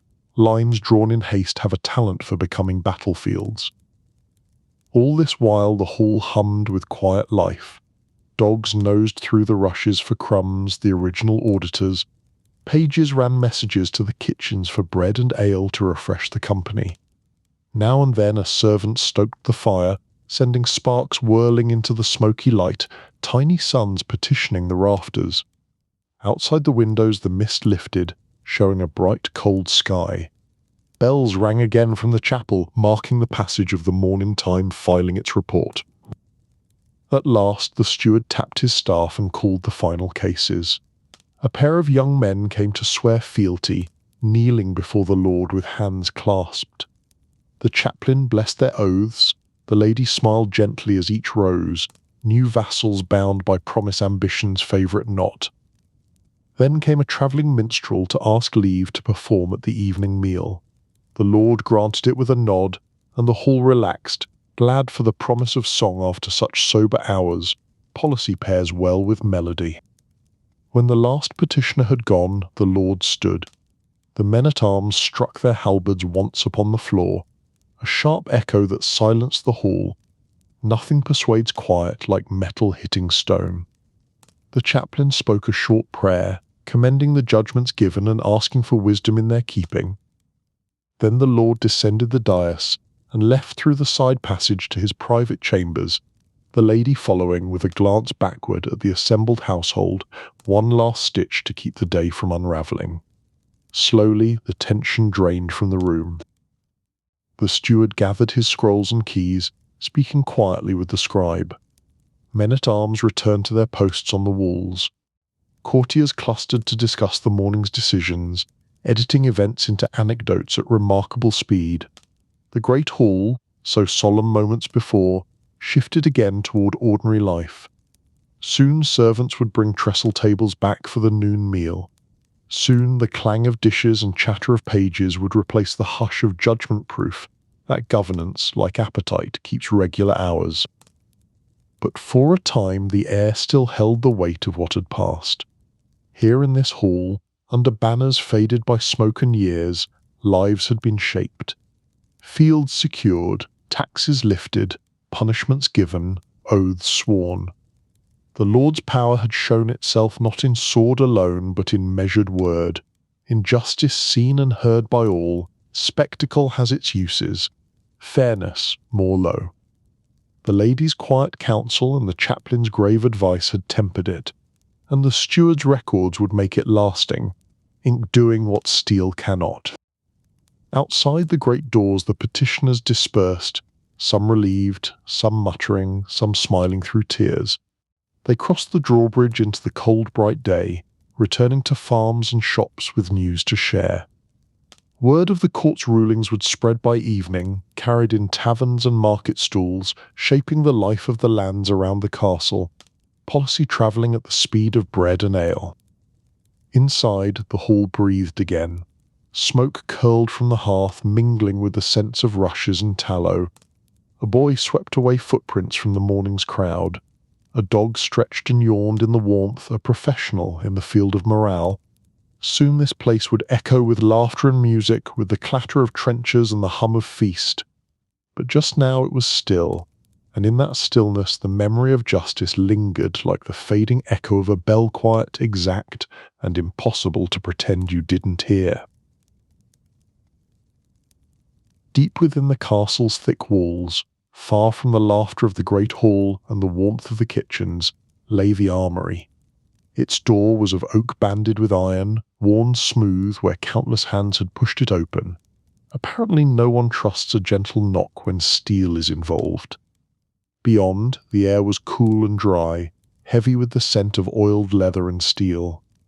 Light slipped in through narrow slit high in the wall, catching on metal and make the room glow with a quiet silvery sheen, sort of glow that says, politely, please do not bleed on the inventory. Here was stored the castle's strength. Racks of spears stood in orderly lines, ash shafts polished and points dark with oil. Shields leaned along the walls, their painted devices dulled from years of use, edges nicked and mended with rawhide heraldry, ages like everyone else. In the centre, great tables held swords, some slender and long for riding, others heavy-bladed for the press of battle. Suits of mail hung from iron hooks, the links shimmering like rain when the light touched them. Lovely, if you ignored the part where it pinches your armpits. The master of the armory arrived first each morning. He was a broad man, his beard touched with grey, his hands scarred but deft. From a peg he took his leather apron and tied it on with practised ease. He checked the great room with a soldier's eye, the dryness of the air, the neatness of the racks, the safety of each blade. Moisture was an enemy here. So was disorder, rust and chaos, the famous double act. Then he stirred the small brazier in the corner and set a pot of oil to warm, breakfast for steel and, by the smell of it, a cologne for everyone else. Soon his apprentices came clattering down the stone stair, boys of 12 or so, eager and weary in equal measure. They swept the floor, wiped dust from hilts, and carried suits of mail to the racks. One boy began pumping the whetstone wheel, its low whir filling the quiet room. Another mixed beeswax with tallow for the leather belts and scabbards. The master gave them their orders in short, gruff words, but with a kindness that showed in the small nod he gave when a task was well done. Praise is rationed here, like arrows, handed out only when it hits. This was not a place of idle display. Each item here had purpose, and each needed care. Swords were examined for rust, their edges touched to the wheel and then honed with a soft stone until keen. Spearheads were checked for cracks, shafts were sanded smooth and rubbed with oil, shields were repaired, bindings tightened, paint refreshed where the device had faded. Even the great crossbows, powerful and dangerous, were disassembled and cleaned, their strings waxed, their stocks polished. Every murder machine is, at heart, a high-maintenance relationship. The master's own corner was a wonder of tools. Awls, rivets, hammers, tongs, leather scraps for mending straps, buckles of brass and steel, bowls of dark oil that smelled faintly of pine. From here he could make or mend nearly anything the garrison might need. He kept careful record, too, which knight's harness was being repaired, which soldier's sword needed regrinding, which helmets must be fitted anew.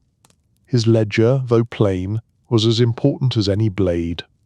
After all, battles are lost more often by arithmetic than by courage. Numbers are terribly unsentimental. From time to time, men-at-arms came down the stair to fetch or return gear. A soldier might bring his mail for patching, showing where a link had broken in last week's drill. A page might arrive to collect a clean sword for his master, standing awkwardly under the armourer's quiet scrutiny. Each was served in turn, but none before the master had checked and approved the work. To him, a loose rivet or a dull edge was no small thing. It could mean life or death, or at minimum, a very awkward apology to a very disappointed lord.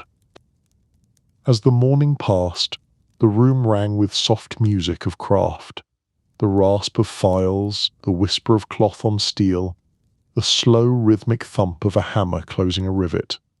Dust motes danced in the shafts of light. The apprentices sweated at the wheel, but smiled when the master passed, and ran a calloused thumb along their finished edges. He taught as he worked, explaining how to harden a blade, why to oil mail in winter, how to fit a helm so it would not twist in battle-fashion tip. A helmet that spins is only amusing to your enemies. Sometimes knights themselves came, bringing fine pieces for care. One arrived today. Sir Alaric, tall and broad-shouldered, his surcoat dusty from the road, he bore a sword with a deep notch near the guard. The master frowned, turning it in the light. They spoke softly, knight and craftsman, about the break of the edge, the grind it would take to make it true again. Sir Alaric watched with respect as the master set to work, sparks flaring at the wheel while the boy pumped steadily. Glitter, but for people who prefer their jewellery, kinetic and slightly terrifying. At noon the apprentices ate their bread and cheese in a corner, wiping hands clean of oil before touching food. The kitchen has opinions about additives. The master took only a little, busy still with a helm that needed riveting. Outside the armory the castle bustled. Bells rang, hooves clattered. But here the world seemed slower, marked by patient craft and quiet diligence. This was the hidden forge of safety. If the Lord's men rode to war, it would be the master's care that kept them whole, which is a poetic way of saying he prevents extremely preventable disasters. By afternoon, the room grew warmer from the brazier and the work. The boys cleaned a suit of plate, brought in by a knight squire.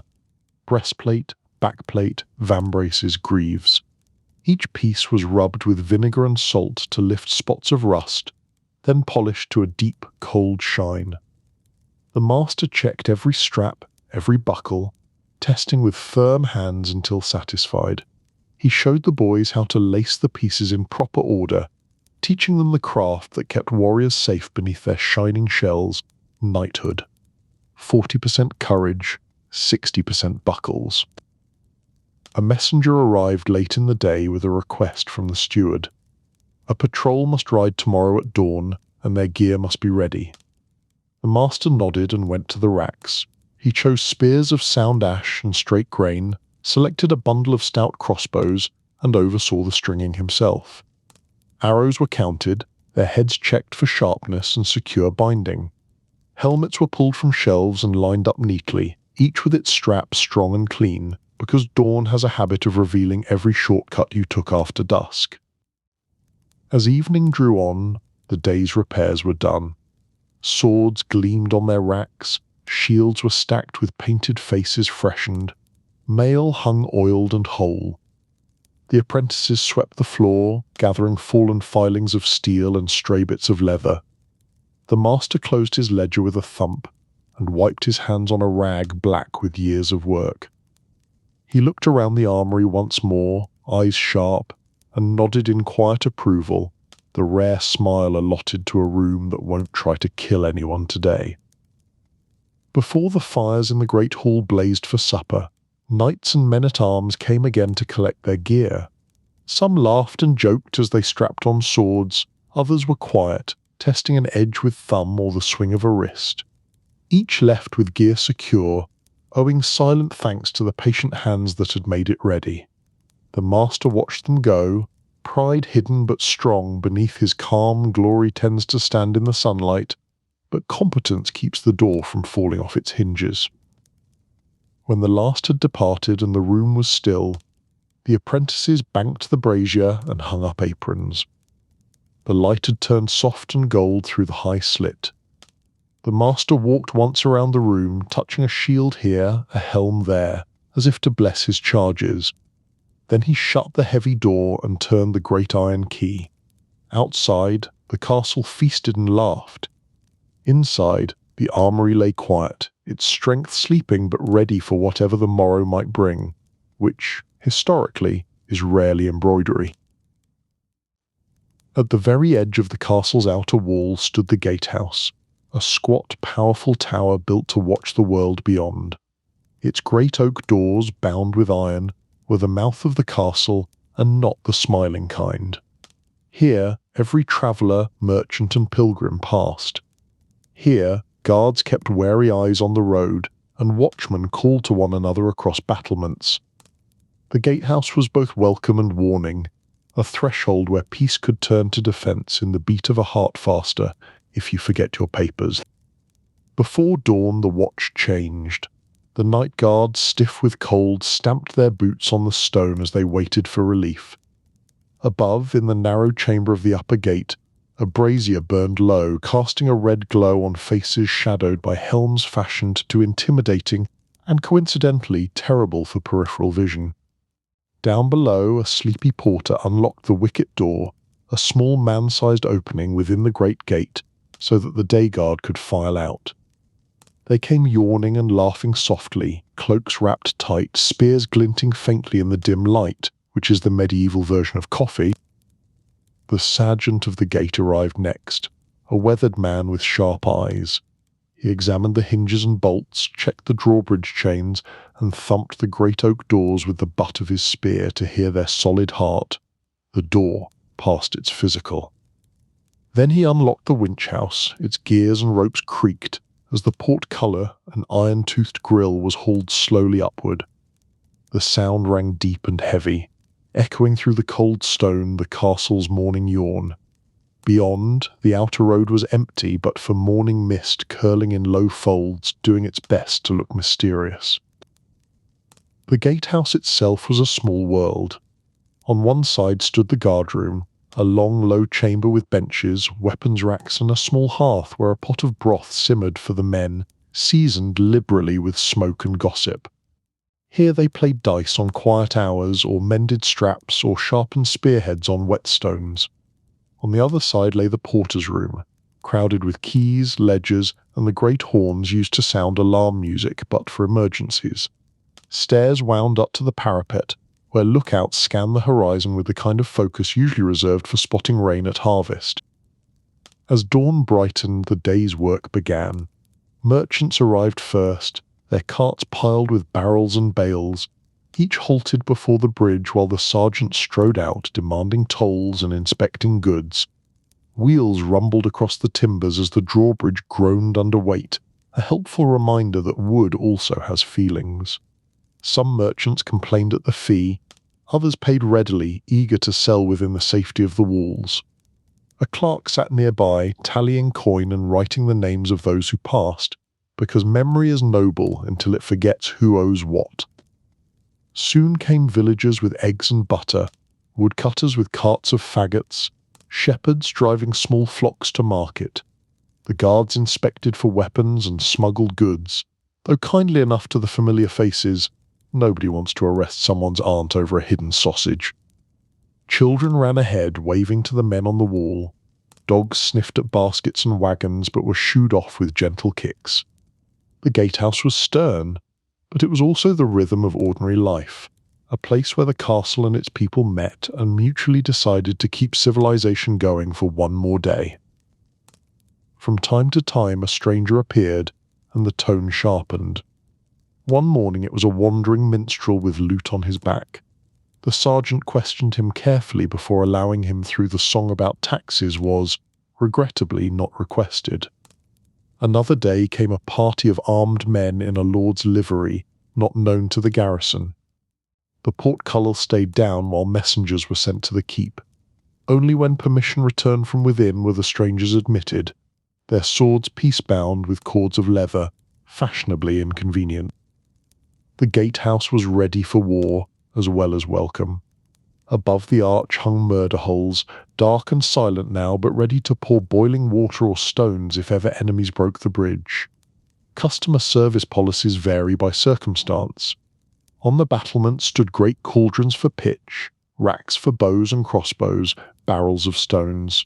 The winch for the drawbridge was strong enough to raise it in moments, cutting the castle off from the road, social distancing, heavy architecture edition.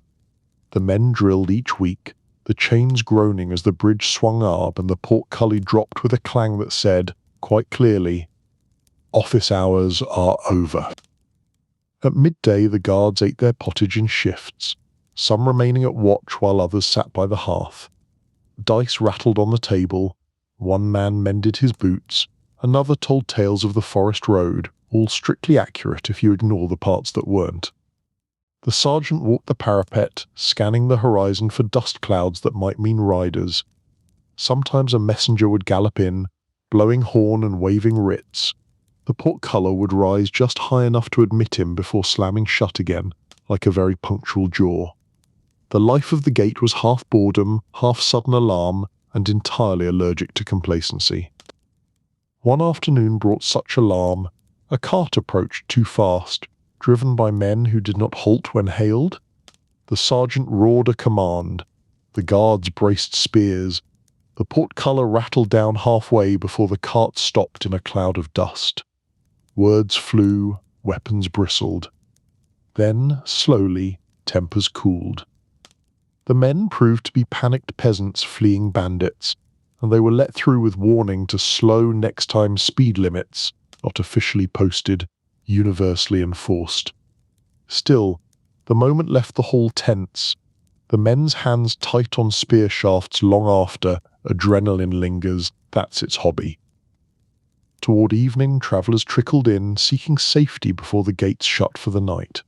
Pilgrims dusty from the road, merchants with tired mules, a peddler with pans clanging on his back, all paid their toll and passed under the watchful eyes of the guard. Children lingered to stare up at the murder holes, laughing nervously as they imagined what might fall from them. Education through anxiety. The great winch creaked one last time to lift the portcullis for a slow wagon laden with hay, which is never in a hurry and resents the suggestion. When the sun slid behind the hills and the outer road grew shadowed, the sergeant gave his order. The portcullis came rattling down with finality, its iron teeth biting the stone. The drawbridge was hauled up inch by inch, groaning as it closed off the moat. The great oak doors swung shut with a deep thud, bolts sliding home. Outside, the road fell silent.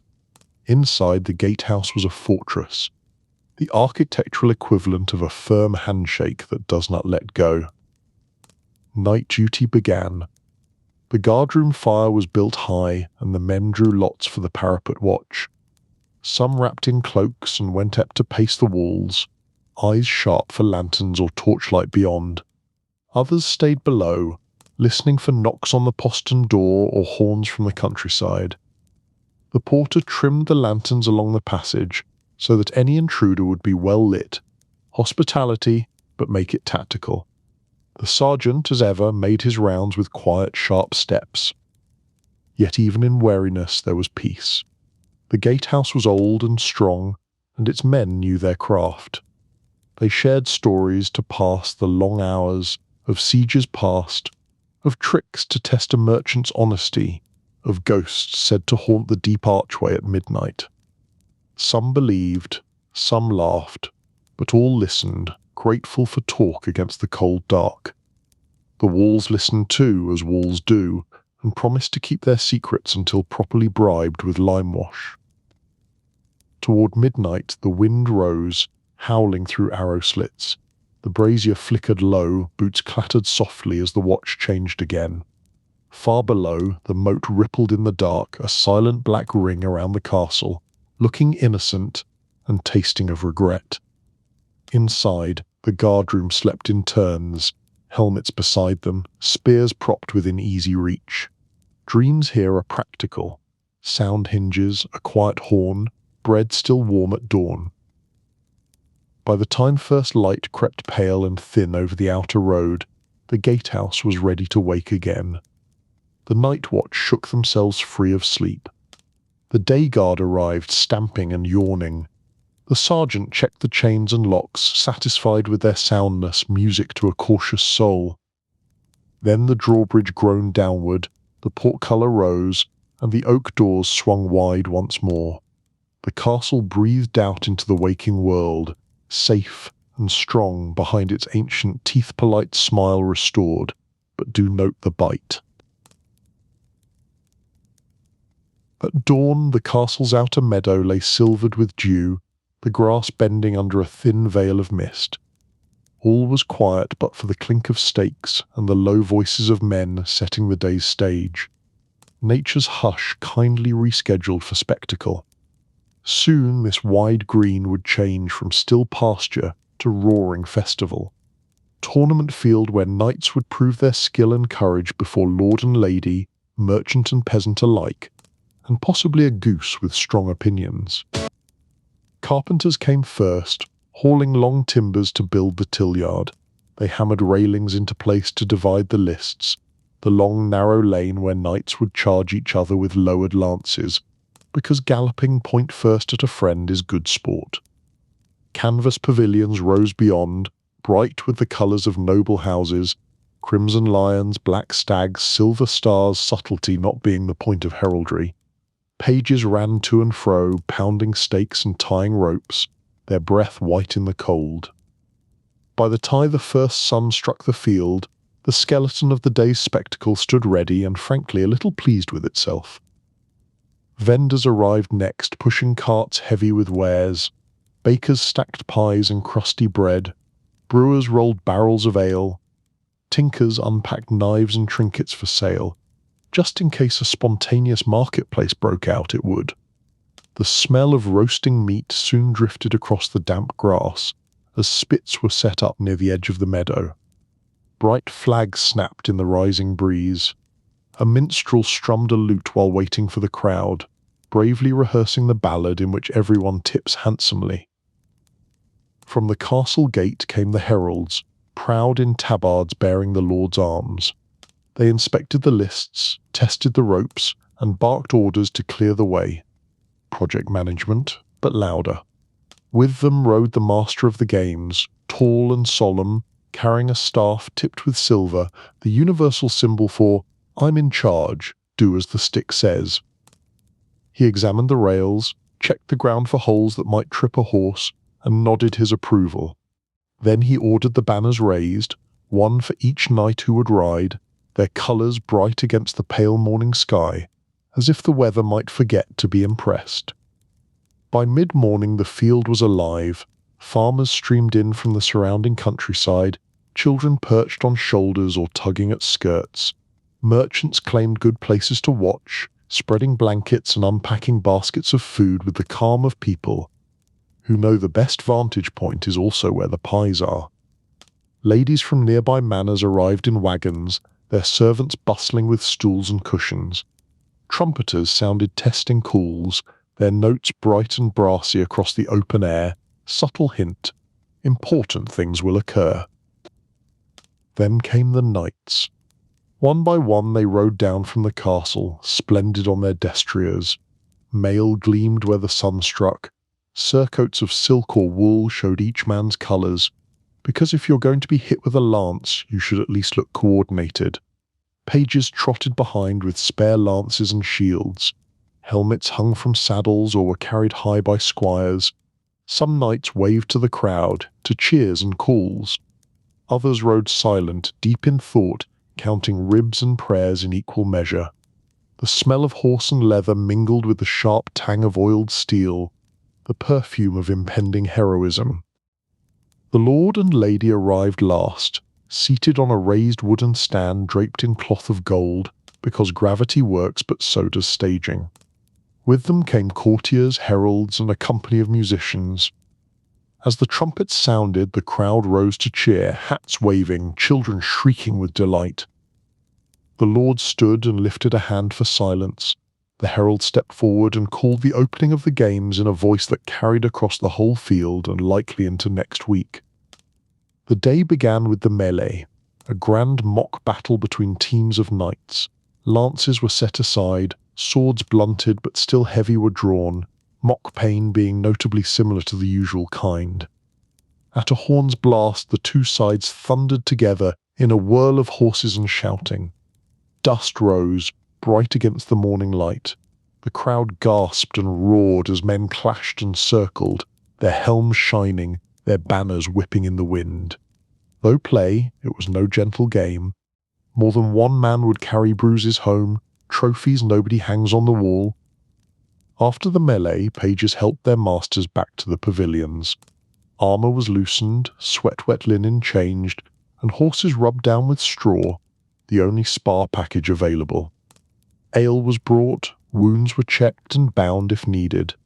The air smelled of trampled grass and hot iron, of horse and men and excitement.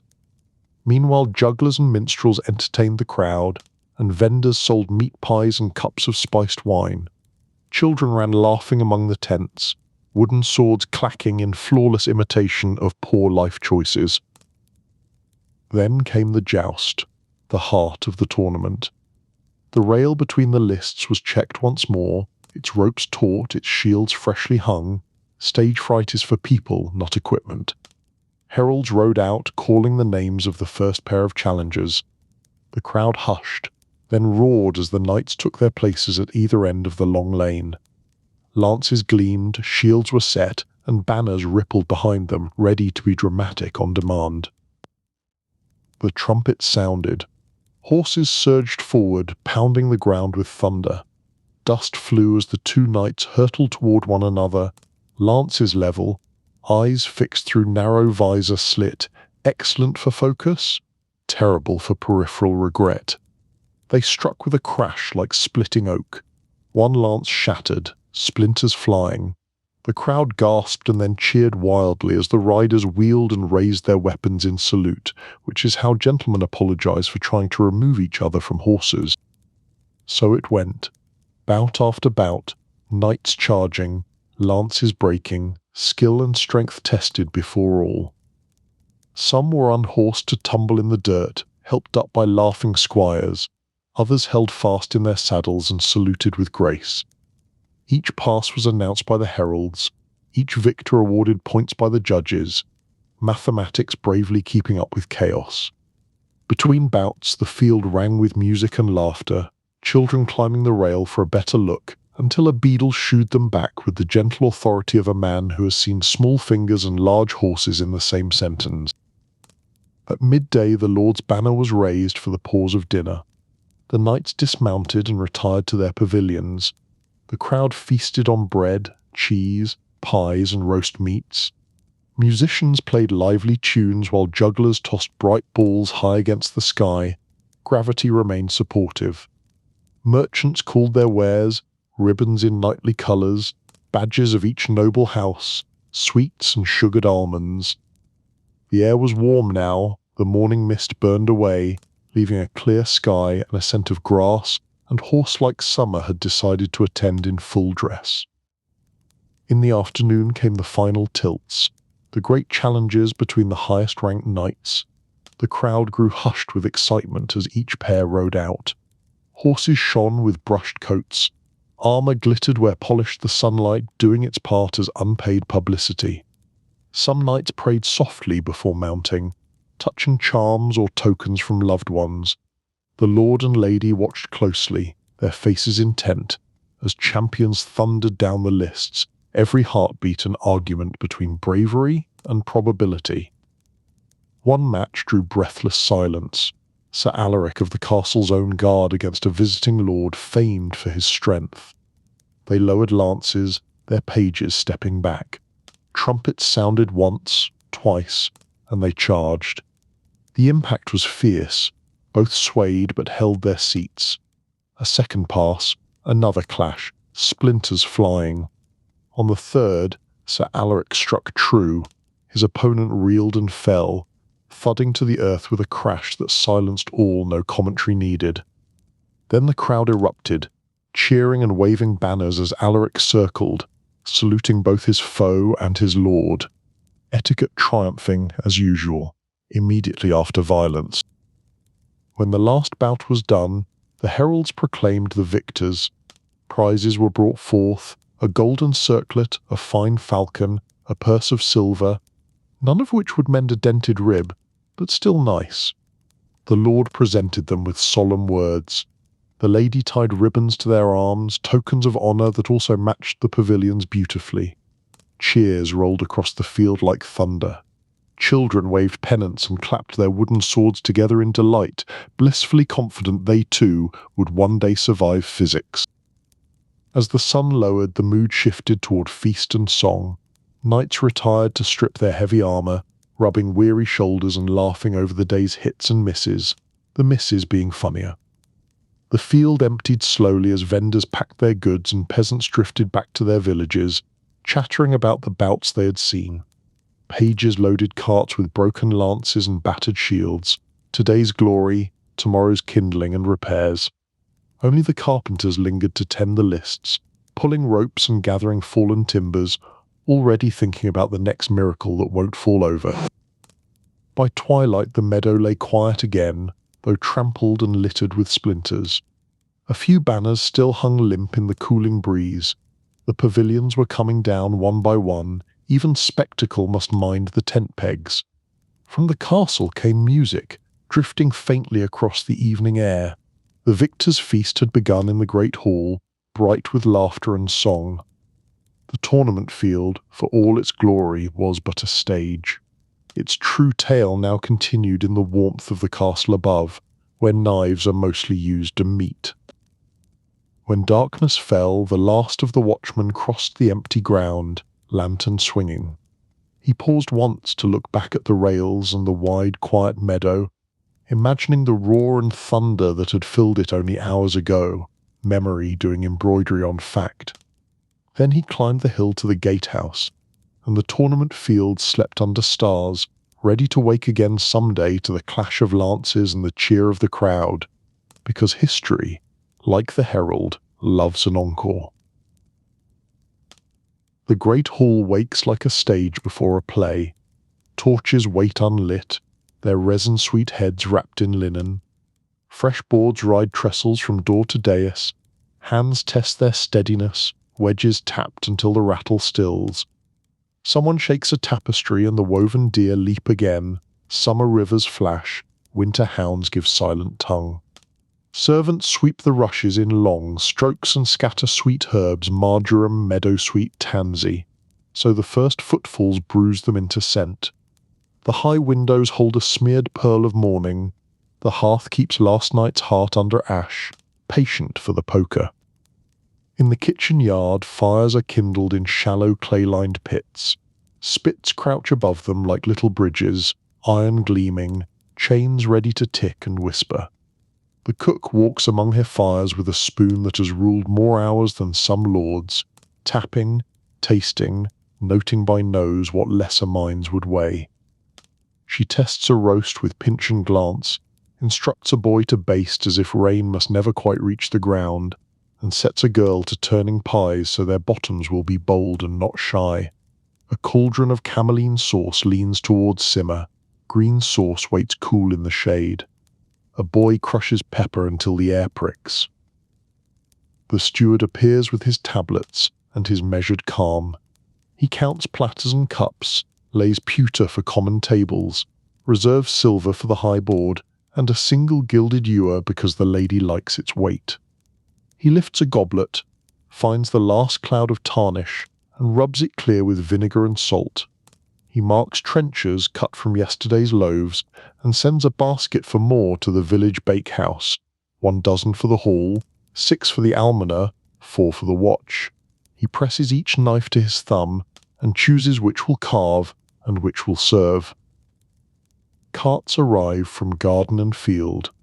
Greens drip crisp from a trough of river water. Carrots blaze like small torches.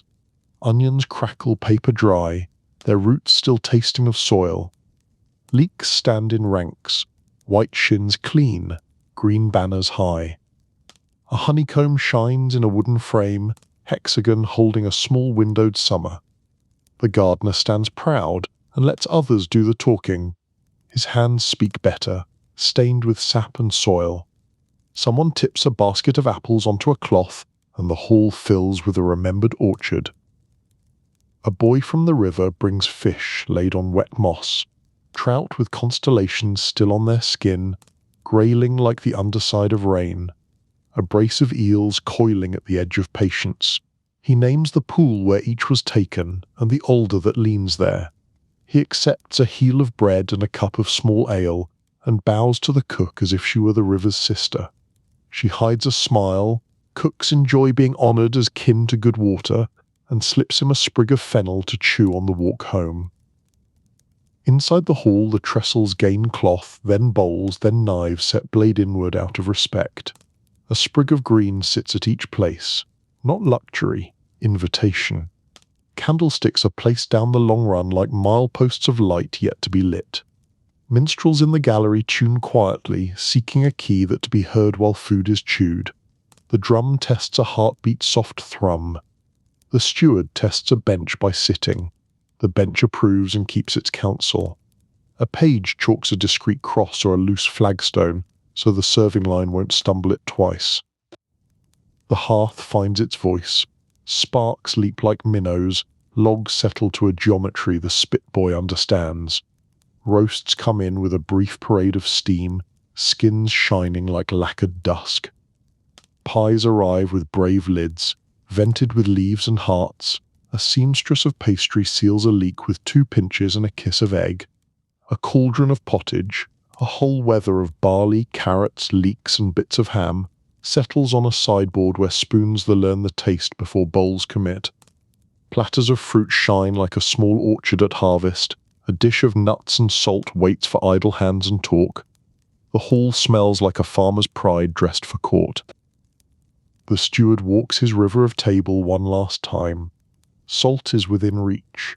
Mustard stands in lidded pots. Knives lie true. Napery is smooth. He marks a space for the alms dish. What goes there will go out. The postern after grace. He nods to the cupbearer, who measures the first wine into a tasting spoon and touches it to his own tongue for faith and safety.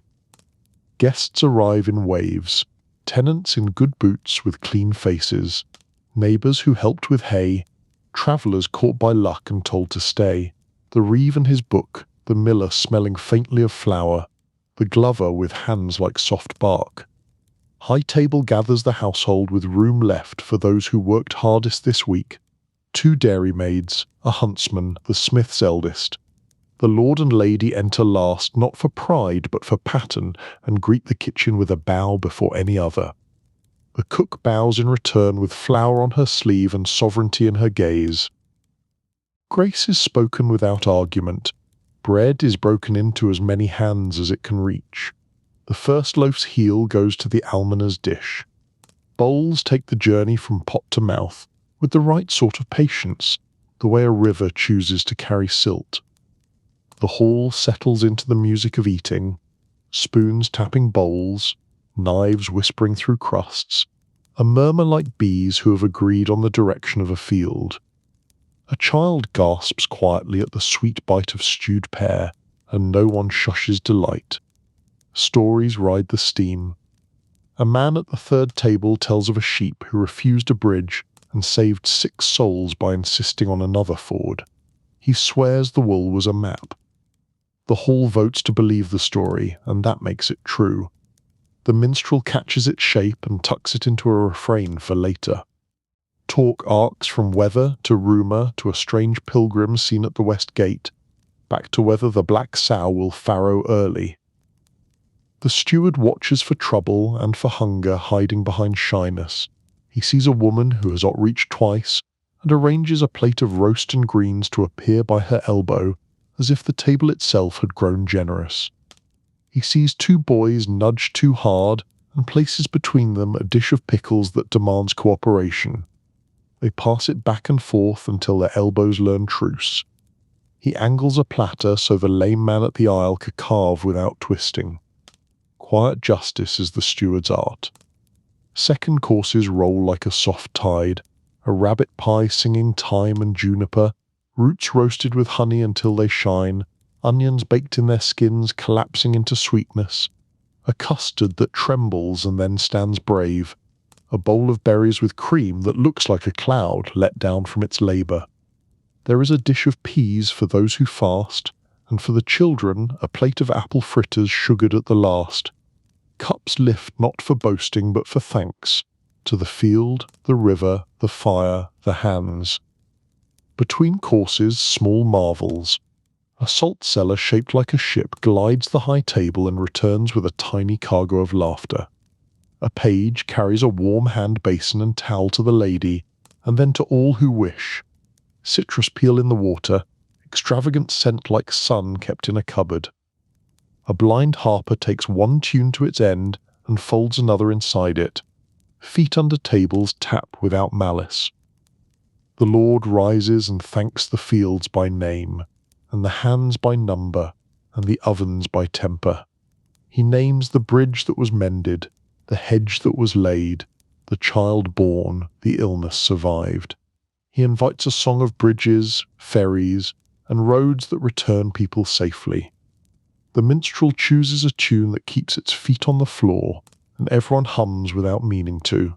The lady adds a verse about a stepping stone hidden under snow, and the hall stores it away for next winter. A juggler shows his practice, 3 apples, 4 wooden balls, 1 bright egg that no one expects. He shapes a little storm and a little silence, and ends with the egg unbroken, returns it to the cook, who nods, because eggs belong to kitchens and not to tricks. The hall enjoys the lesson, and the cook pockets the egg for tomorrow's custard. Toward the end, a quiet is made for those who worked since before dawn.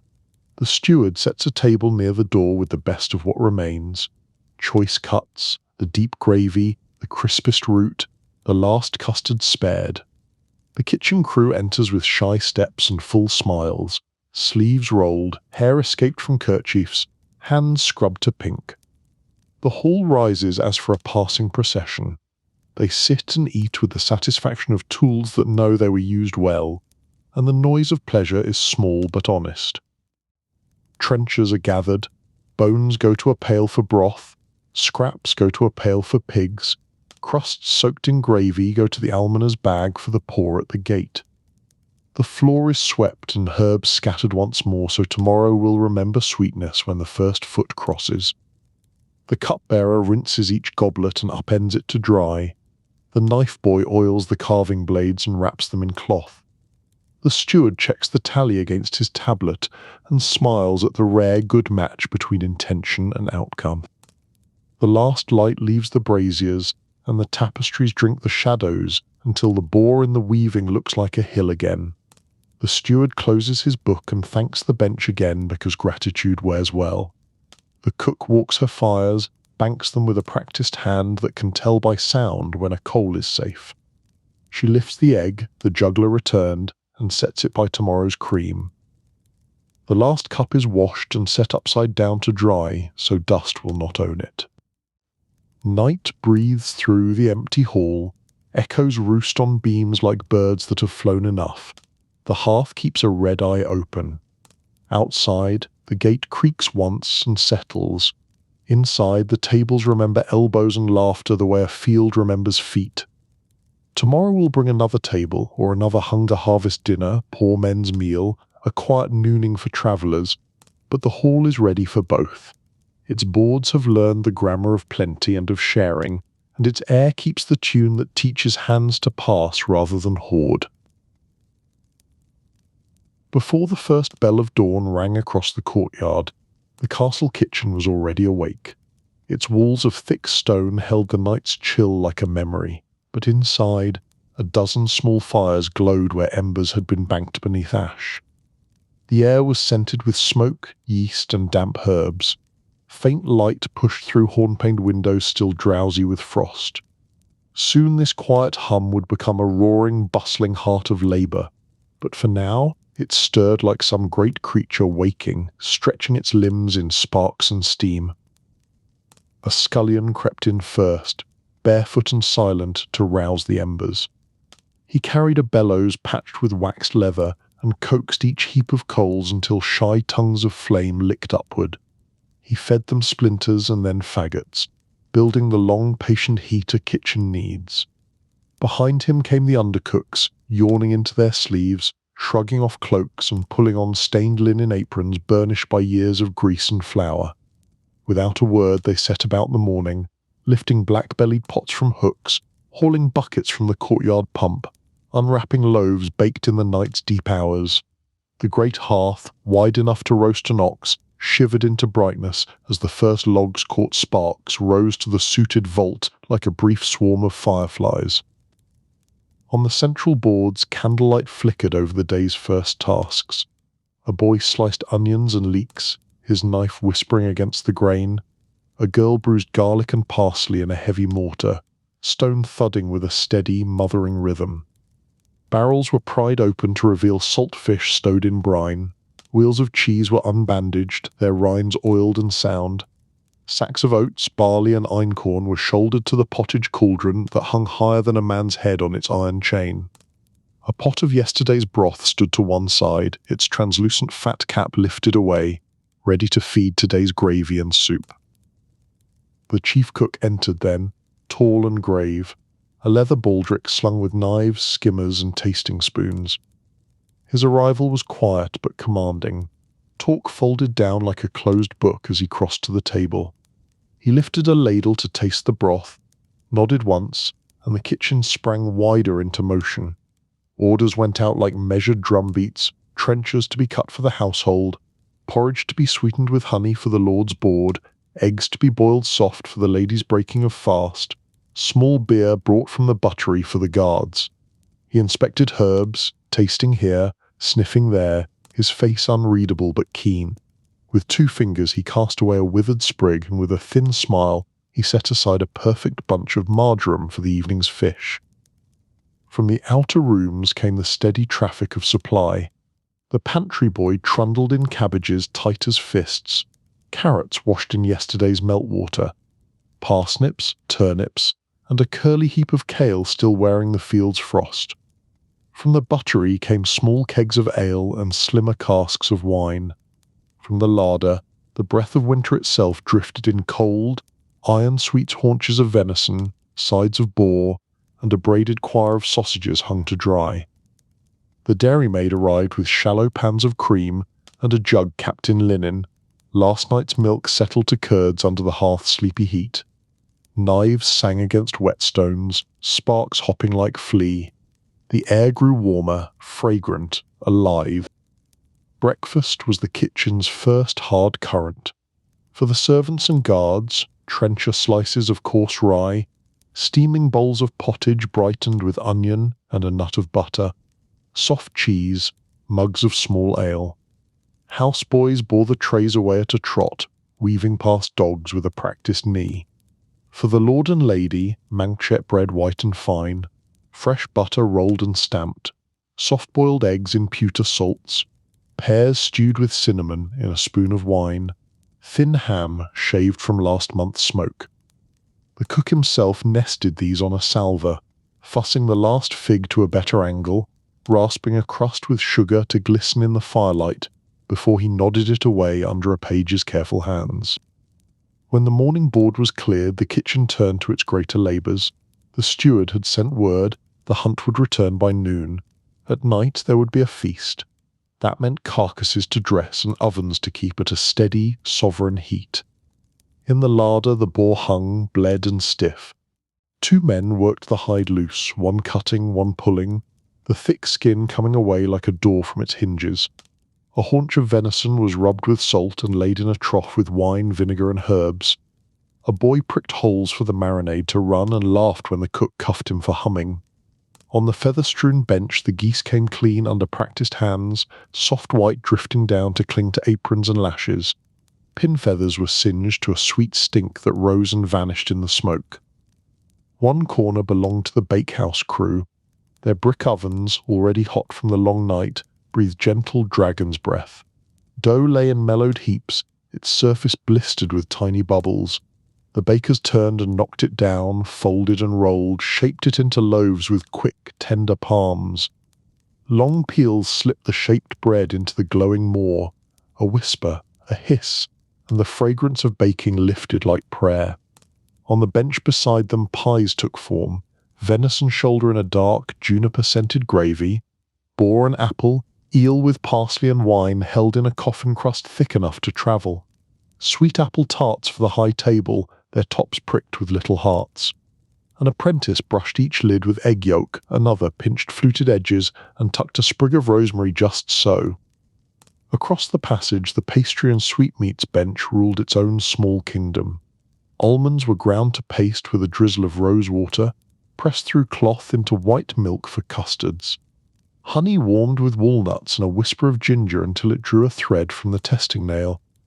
A boy with careful eyes weighed saffron stamens as if they were coins of the realm.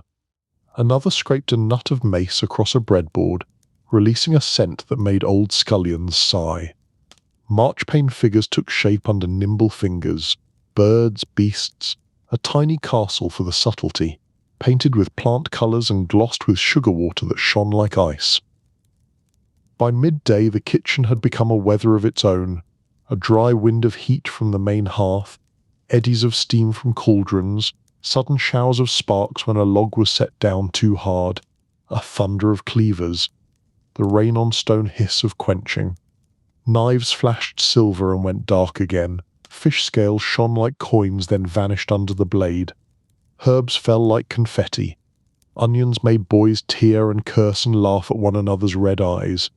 Dogs pranced along the edges of this world, bold until a broom taught them sense. In the far corner a bellows boy kept the roasts fire to a steady tantrum, his cheeks as red as the coals.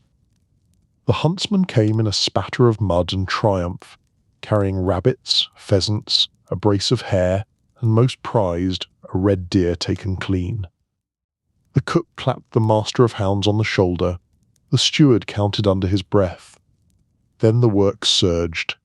Hares skinned quick as pulling off a glove, livers saved for the lord's pie, hearts set aside for the kennel master's fee. Birds plucked, drawn, rinsed in salted water. The stone floor turned slick. Scullions scattered ash and sand, then swept a path for the pastry cook to pass unblooded. Hounds elped and were rewarded only with bones too small to keep. Beyond spectacle lay the quiet necessities. Salt barrels were checked and rolled. The dairymaid poured cream into a shallow pan to clabber for cheese. The herb woman arrived from the kitchen garden with baskets of winter gifts, bay leaves, thyme, winter savoury, leeks that had slept under straw, a handful of sorrel daring the cold. She left also a clutch of remedies, comfrey for burns, fennel for the lady's cough, tansy to keep flies at bay when the weather turned, before melting back into chill air. As afternoon waned, the feast assembled itself like an army on the march. In the roasting hearth the boar turned on its iron spit, basted with wine and rosemary by a boy whose lashes were singed to little commas. A rack of venison ribs took on a lacquer of honey and pepper. Geese rotated in ordered ranks, their fat pinging softly in the pan below, saved like gold. Fish for the pious guests were gently poached with leeks, parsley, and slices of bitter orange conjured from the cellarer's secrets. On the back bar, sauces found their gloss, cameline thick with toasted bread and cinnamon for the red meats, green sauce pounded from parsley, sorrel and sage brightened with vinegar for fish, a pepper sauce dark as dusk for the boar. The cook tasted each with a bone spoon, eyes half closed, and adjusted as if listening to a choir and finding one voice sharp. Meanwhile, the kitchen met lesser needs, without pride, but with precision. A tray of light wafers and almond milk climbed to the lady's solar. A plain bowl well seasoned went to the chaplain, trencher and stew for the gatewatch.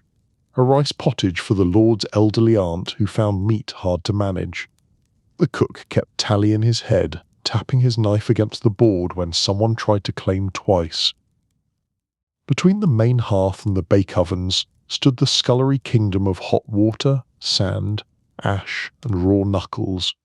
Scullions sluiced platters, scrubbed pots black to a sullen shine, scoured knives with pumice, and set them to dry in ordered rows. Buckets steamed, benches dripped. Their corner smelled of lye and mist. The head scullion, a woman with arms like braided rope, ruled it with a stare sharper than any blade.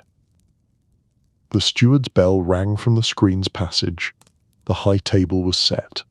The mood tightened like a drawn bow.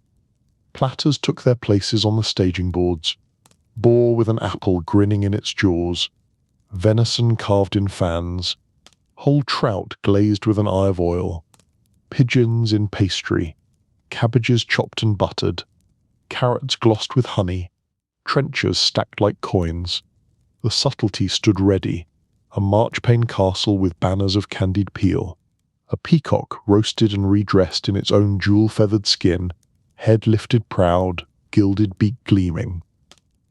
Pages and footmen crowded the door to the great hall, faces bright, fingers itching to be swift and sure. The cook moved along the line like a general, adding a last sprig, reslicing here, tilting there, setting a carving mark to ease the knife. He glanced once to the steward. The steward nodded. The procession began. Dish after dish went forth under the rush of warm air from the hall's fires, music and talk already rising. The door swallowed the gleam of meat and the sheen of sauces. The kitchen stood for a breath in the sudden, ringing quiet left behind. Then the second labour, keeping the tide even. Platters were readied to replace what the hall devoured. Sauces warmed at the edge of the coals. Pasties mended where a careless thumb had dented crust. The small staff meal, thick pottage of barley and pork, heel of bread, a mug of ale, was swallowed standing. Laughter flared, quick and nervous, as they guessed which lord would praise, which would complain, who would spill, who would sing, The cook allowed it for a little while and then lifted his chin. The kitchen flowed back to work as if he had tugged a rope. At length the sweet course was called, and with it the hush of hope even among the weary. Custards trembled in their dishes, wafers snapped clean, comfits rattled into silver bowls, marchpane figures went out to be admired and devoured. The cook watched the doorway until the last sugar gleam vanished. Only then did his shoulders ease. After the feast the world returned in pieces, platters with bones, trenchers soaked with gravy, shells, fish spines like combs, pastry coffins gnawed to edges. Waste was sorted with a thrift older than the castle, bones boiled for tomorrow's stock, fats saved for soap and lamps, bread for the pigs, sound leftovers for the almoner to distribute at the gate come morning. Dogs were given their due, not a scrap more. The floor was sanded and swept, rushes changed where grease had fallen. Buckets of hot water marched to and fro until the stones steamed like a riverbank in summer. Fires sank to a disciplined glow. The chief cook made his last round. Knives counted and sheathed. Spices sealed in their boxes and locked in the pantry chest. The tally scratched with iron gall on a board, boar half, venison quarter, oranges 2, saffron weighed, almonds low. He spared a nod for the bellows boy asleep on a sack, cheeks smudged, mouth open like a fledgling's. Beyond the kitchen, the castle softened into sleep-song dwindling, boots thumping off toward chambers, the courtyard settling under stars. In the kitchen, the last pot hissed itself dry and was pulled aside. A single boy remained to tend the banked hearth, to knock ash over the heart of red, to leave one narrow door latch set just so for the dawn scullion's hand. The room smelled of wood ash and cooling bread and a fatigue as sweet as honey. When the first bell of dawn rang across the courtyard again, the kitchen would wake without mercy or fuss. Fires teased back to life, dough knocked down, knives whetted, orders called. This was the unseen covenant of the house, that warmth, labour, and cleverness below stairs would rise as splendour above. Here, in smoke and steam, in salt and sweetness, the castle's strength was made daily, one trencher, one laddered, one shining platter at a time.